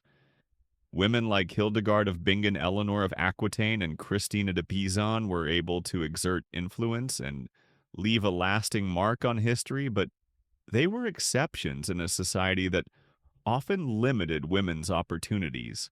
Their stories serve as both a testament to the resilience of medieval women and a reminder of the ongoing struggle for women's rights and equality. Today, the legacy of medieval women lives on not only in the historical records of their lives and achievements, but in the continued fight for gender equality and women's empowerment. Their struggles, triumphs, and contributions are a reminder that women have always found ways to resist the systems that sought to oppress them, and that their voices, though often silenced by history, have always been a powerful force for change. As we conclude this journey through the lives of medieval women, it's important to reflect on the immense resilience, intelligence, and courage these women exhibited in a world that sought to constrain their agency at every turn. While their stories were often silenced or overshadowed by the systems of patriarchy and religion that governed their lives, their strength and impact remain deeply felt in the legacy they left behind. From the abbesses and mystics who challenged spiritual and intellectual boundaries, to the queens and noblewomen who navigated political landscapes to protect their families, we see that women, even in the most restrictive of times, found ways to assert themselves. Their voices were not only heard, they shaped the course of history in subtle yet powerful ways. The stories of Hildegard of Bingen, Eleanor of Aquitaine, Christine de Pizan, and countless others serve as a testament to the enduring power of women's resilience. While the medieval period often relegated women to the margins, it also planted the seeds for future movements, demonstrating that no matter how many barriers are put in place, the drive for autonomy, intellect, and influence cannot be extinguished. The women of the medieval world showed us that power does not only come from titles or political positions, it can be found in acts of quiet resistance, in the dedication to one's faith or craft, and in the refusal to be invisible. Wherever you are, I hope tonight brings you rest, comfort, and maybe a curious dream or two. Sleep well, and I'll be here with another story for you tomorrow night.